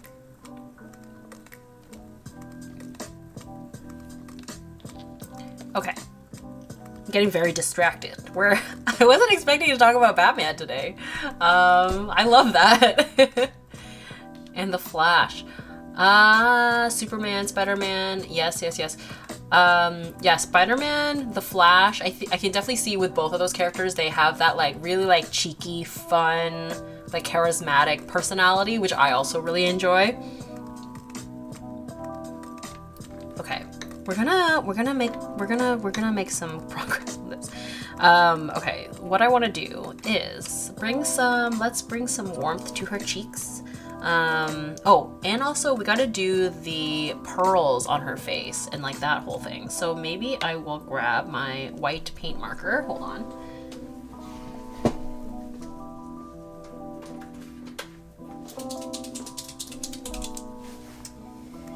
And then I think with maybe a colored pencil, I can do the kind of like striping pattern on her face as well. Maybe with like a light blue. It's like a silver color, but maybe I'll do a light blue and purple or something. Yeah. The Bat Fam is my fave superhero group. It is a big family, isn't it? I love the drawing. Her eyes and lips are so on point. Thank you so much. My favorite to draw, for sure. Eyes and lips. I like Harley, but not the Joker. We love Harley. We stan Harley. I actually started watching her TV show. Like, there's a standalone Harley TV show on Netflix. I started watching some of that. It was like a little bit aggressive for me, maybe. I don't know. Don't worry about not arting. If you're not having fun, you might not want to come back every month. Aw.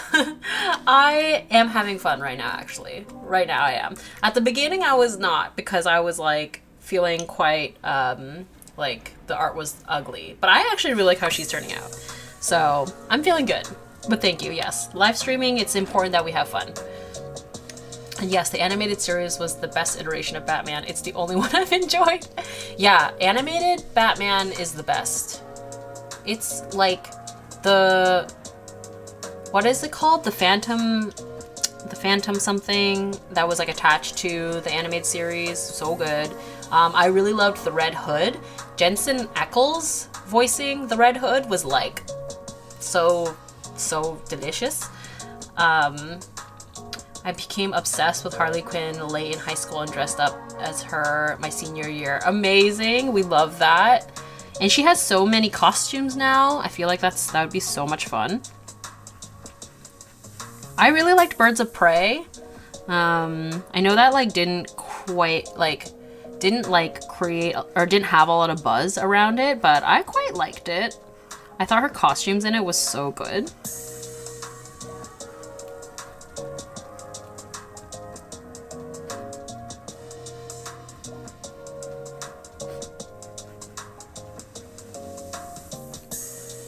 Ooh, yeah, she's definitely getting way more mermaid looking with these like markings.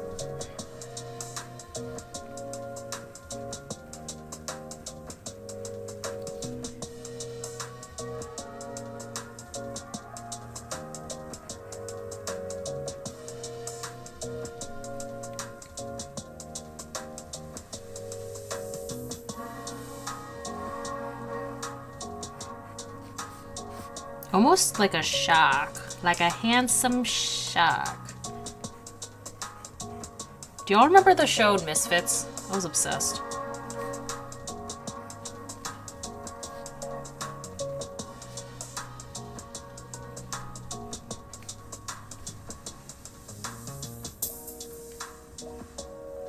Which Spider-Man is your favorite Spider-Man? Ooh, that's a hard question, actor-wise. I just looked on Canadian Netflix. It just has 90s Batman and Justice League. Okay, thank you for checking for me. I like how Harley is characterized because she has a giant ditz, but she's not dumb. She has a doctorate. Yes, absolutely. Women in STEM. Favorite Spider-Man? Okay,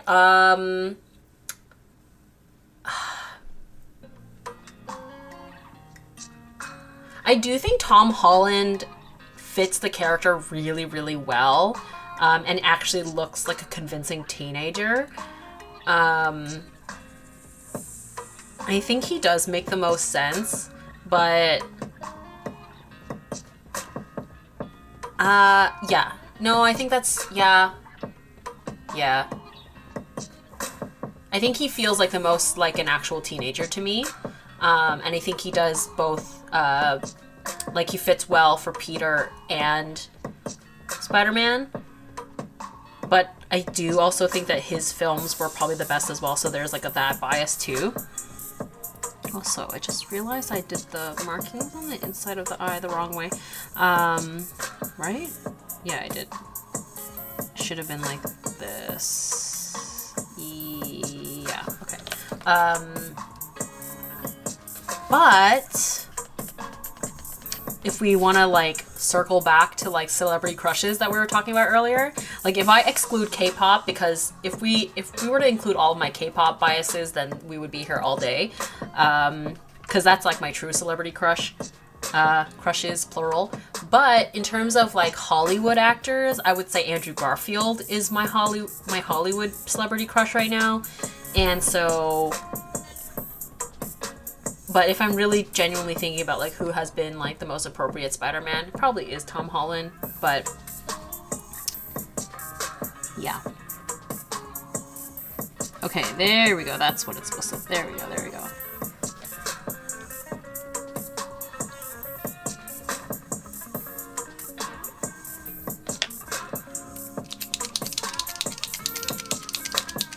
Oh my god, Misfits! Yes!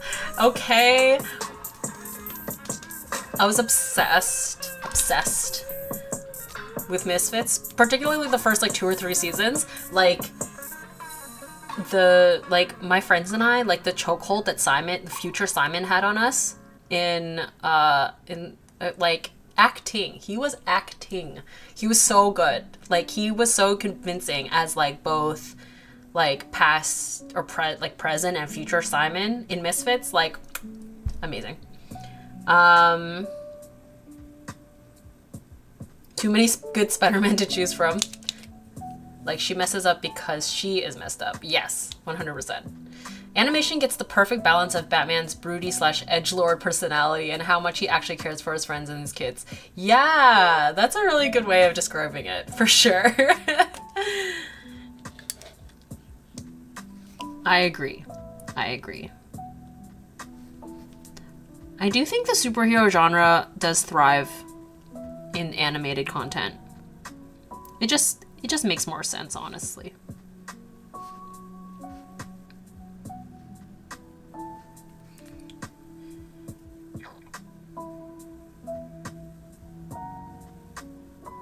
Mine is Dev Patel. Ooh, that's a good one too. That is a really good celebrity crush.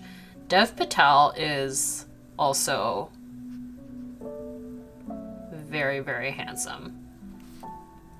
It still blows my mind that he was in Skins, like in the first generation of Skins, because he had like just such a humongous glow up. He seems like a completely different person, right? He is in Skins, right?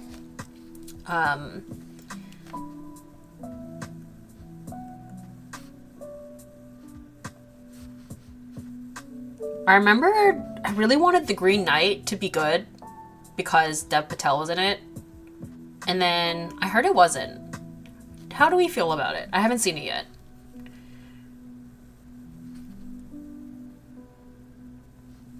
I really liked Lion though. He's not like meant to be hunky or anything in it, but Lion was a really good movie. For example, the Injustice video games does this well because she's a ditzy goofball, but her smarts in psychology is put to use when she confronts Wonder Woman. Ooh, I love that. Who are you drawing? Sorry, I'm late. Oh, no worries. I am drawing, as someone mentioned, I believe it's Harvey Chan from XG, which is a Japanese K-pop girl group. I know that sounds weird. It's a Japanese, it's a K-pop group, kind of, but, the members are Japanese, but they sing in English, but they're kind of part of the K-pop sphere. Anyway, I love their music. I'm not as familiar with the members individually, so that's why I wasn't sure who this was exactly. But yeah, their girl gang music video was like, aesthetics were on point. Very, very cool. So that's what we're doing.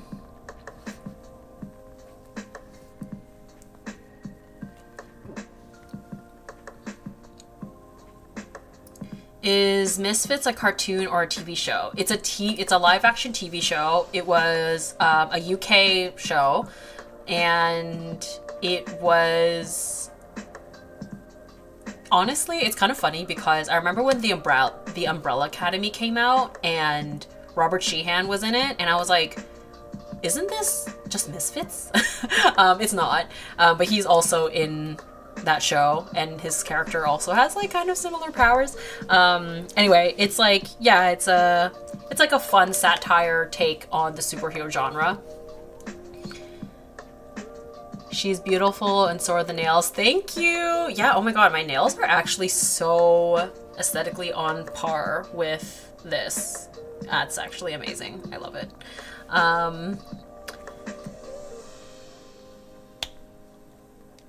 Andrew Garfield is, isn't he?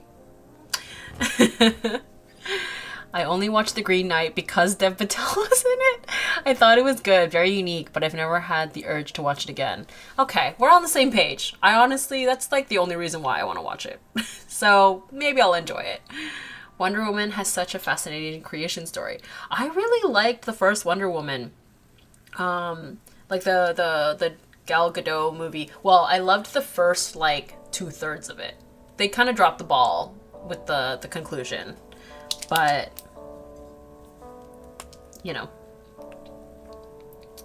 I love Wonder Woman, but they do her so dirty in the comics. It's like nobody knows how to write her. Aw, that's a bummer, man.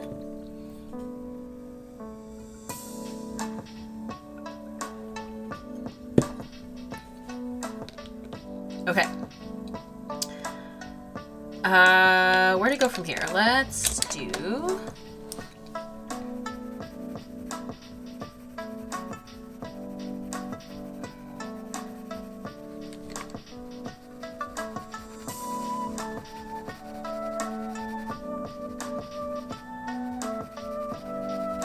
I'm so glad that I figured out how to put reference photos on the screen for you guys, because I think I mentioned this before, but for like going into next year, I'm actually not going to do the monthly favorites anymore, but instead I want to do like other things for the live streams. Like I definitely still want to do more live streams, but it allows me to do like other things, and I think it'll be really fun if we can like do like drawing sessions together where I have, yeah, like a reference photo up, and then like we can all draw together potentially. Like we could do portrait studies or figure drawing studies and things like that.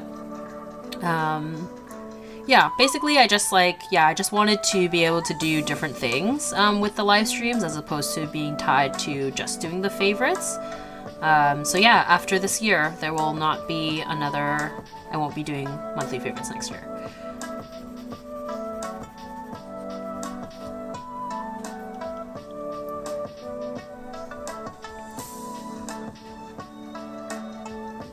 I feel like a lot of times women superheroes are downplayed and always getting beat up, but are supposed to be so powerful.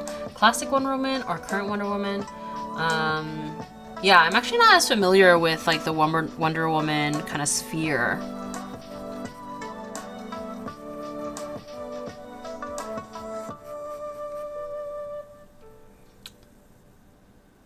Oh, let's draw together. I love that. That sounds so fun. Yay, I'm glad. Okay, good. I grew up on Justice League Unlimited, Wonder Woman, so not classic, but not current. which, yes. So for those of you who like the idea, I highly recommend. I actually haven't even watched it yet because I'm like trying to find time to like sit down and like draw along myself. But my lovely art mutual Sophie McPike, she did a live stream not too long ago where she drew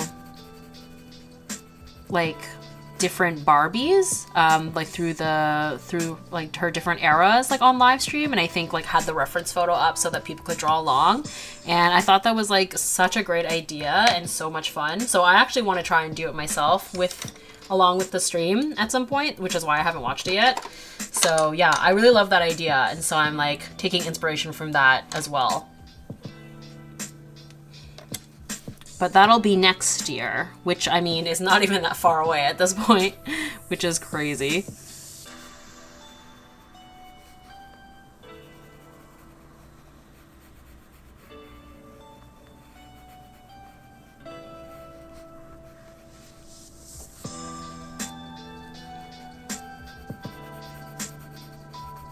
Did I just pull out the same color pencil? I think I did. These are the same, aren't they? They're both lilac. Yeah, they are. Anyone else do that? You buy the same color, like, because you just forget you have it.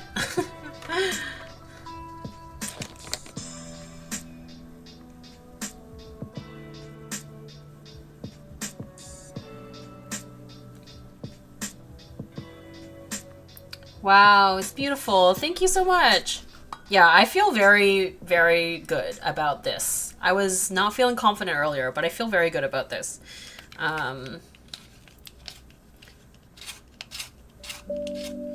DCAU Wonder Woman was pretty cool too, and I like the 2017 Wonder Woman. I was pleasantly surprised. Yeah, right? I think a lot of it helped with having a female director. You know, I think it makes a difference. Okay, thanks for the info. When I think of Misfits, I think of Jem and the Holograms and Rudolph the Red-Nosed Reindeer. Oh yeah, that's fair. Yeah, it's a very, very different show. Very, very different.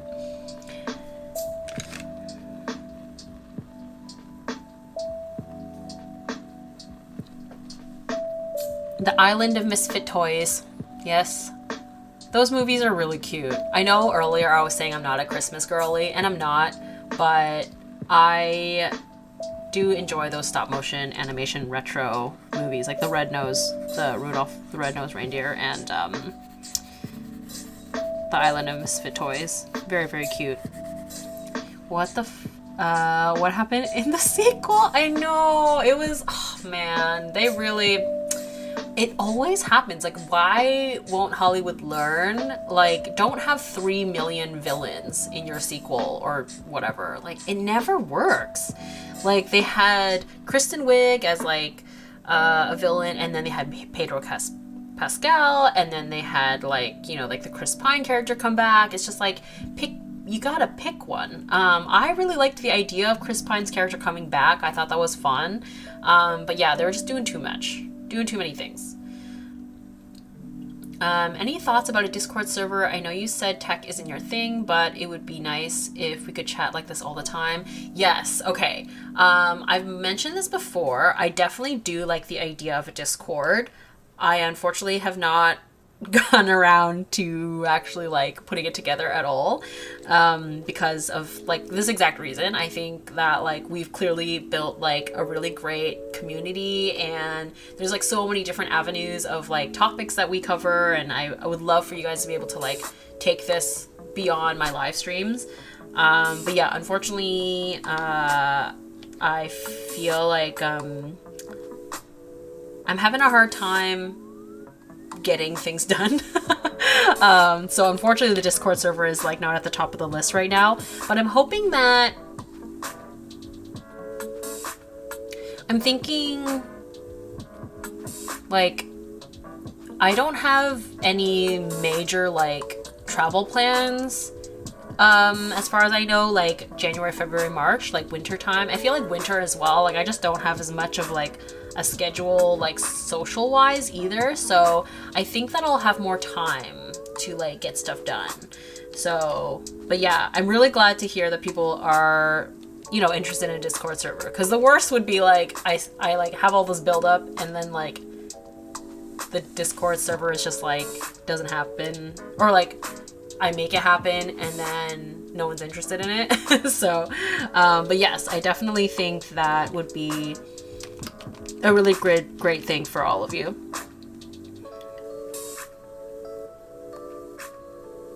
Honestly, I'm kind of feeling this like kind of minimal. I think it doesn't really, I don't know if I really need much more for this. Maybe I'll do an outline for the pearls. Wonder Woman 84 got rid of the writers from the first movie, I think, without the very same team. Ah, yeah.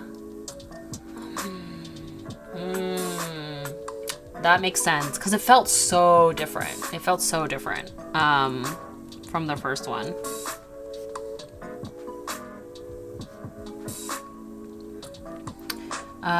Do you want help setting it up? Aw, thank you so much. I really appreciate that. For now, I'm gonna put a pause on the Discord stuff, but thank you so much for offering to help out. I really appreciate that.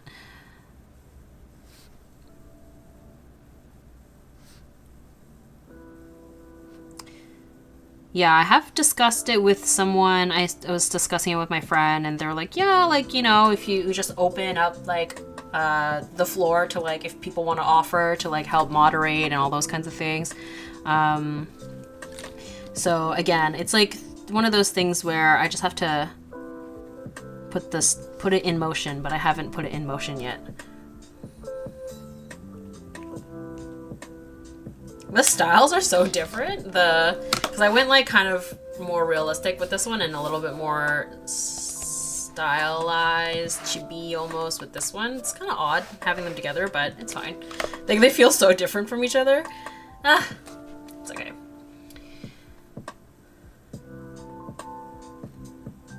That's cool. Whenever it happens, I'll be sure to join.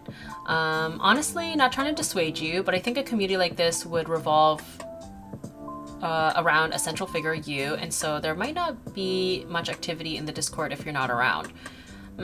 Yes, that's true. I think that is pretty common. I think that a lot of times like Discord servers, like it initially has a lot of activity, and then like it quiets down, which is like not a bad thing either. Like maybe like activity would spike every time the live stream happens. But I think it's nice to have the option for people. Also, it might help like my anxiety around it if it's not crazy active all the time. Hey, my name's Bia. I'm watching you here from Brazil. It's been a few years. I follow you. Love your art. Also drawing right now. Aw, thank you so much. Hi. I'm glad to hear that. Thank you. Thank you.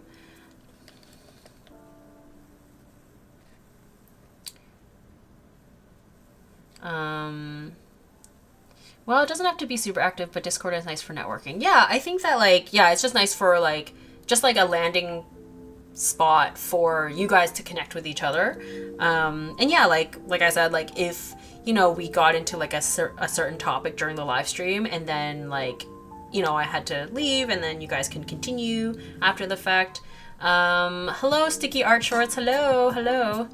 A lot of us seem to have similar interests too. Yeah, exactly. Yeah, because I feel like, you know, when you guys are all collectively following me, there's going to be like, you know, a Venn diagram of like a lot of overlapping interests for sure, which I love. That's what makes these live streams so much fun, because it just feels like I'm hanging out with like, you know, a bunch of virtual friends.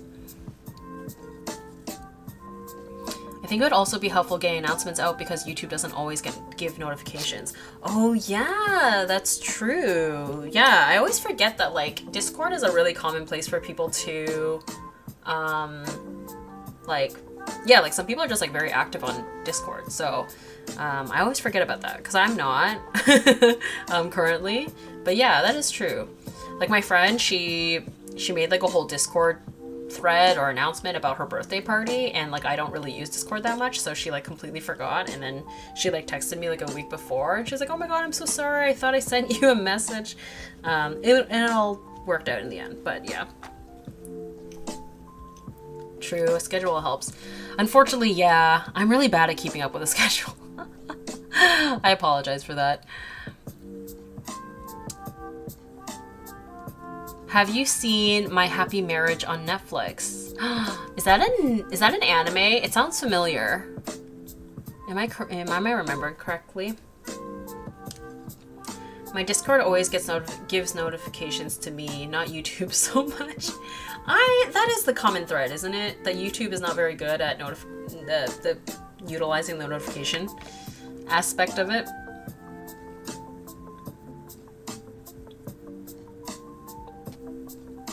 Okay. I don't really know what else to do with this drawing, to be honest. What else? Actually, maybe this is a good point for me to take a quick break, because I am gonna use the bathroom and fill up my water. I don't know how much longer I'm gonna be streaming either. 1 to 2. Has it already been 4 hours? No. Really? I started at 1 and it's 5 now? Oh my gosh. Okay, wait. That actually might be the sign for me to head out. My Happy Marriage is an anime. Oh yay, I love that. Sometimes you get the notification, but sometimes not.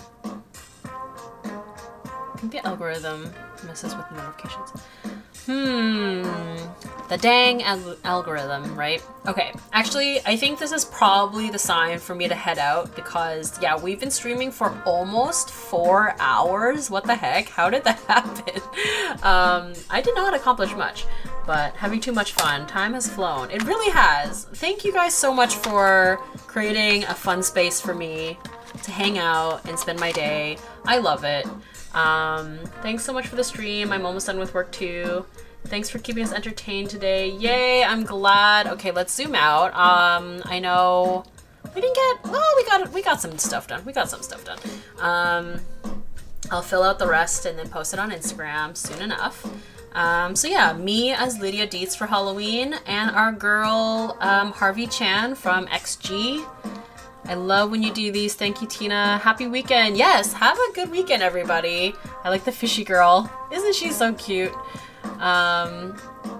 Thank you for starting my weekend off on a happy note. I really enjoyed the stream today. Yay, I'm so glad. Thanks, everybody. So yeah, look out for my custom paintbrushes that are launching on December 1st. So excited. Link in the description if you want to be notified, you know. And yeah, if you're interested in Ohuhu products, I got that discount code imawonder10 for 10% off if you want to buy any Ohuhu stuff.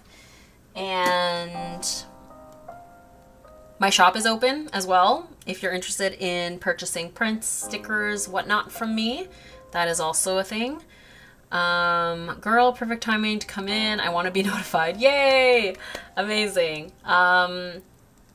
Yeah, so that's it for me. I'm gonna head out now and have dinner and chill, have a very chill. I'm not going anywhere today. I'm actually looking forward to it. And yeah, thanks so much, guys. Have an amazing weekend, and I'll catch you next time. Bye-bye. Bye-bye. Bye-bye.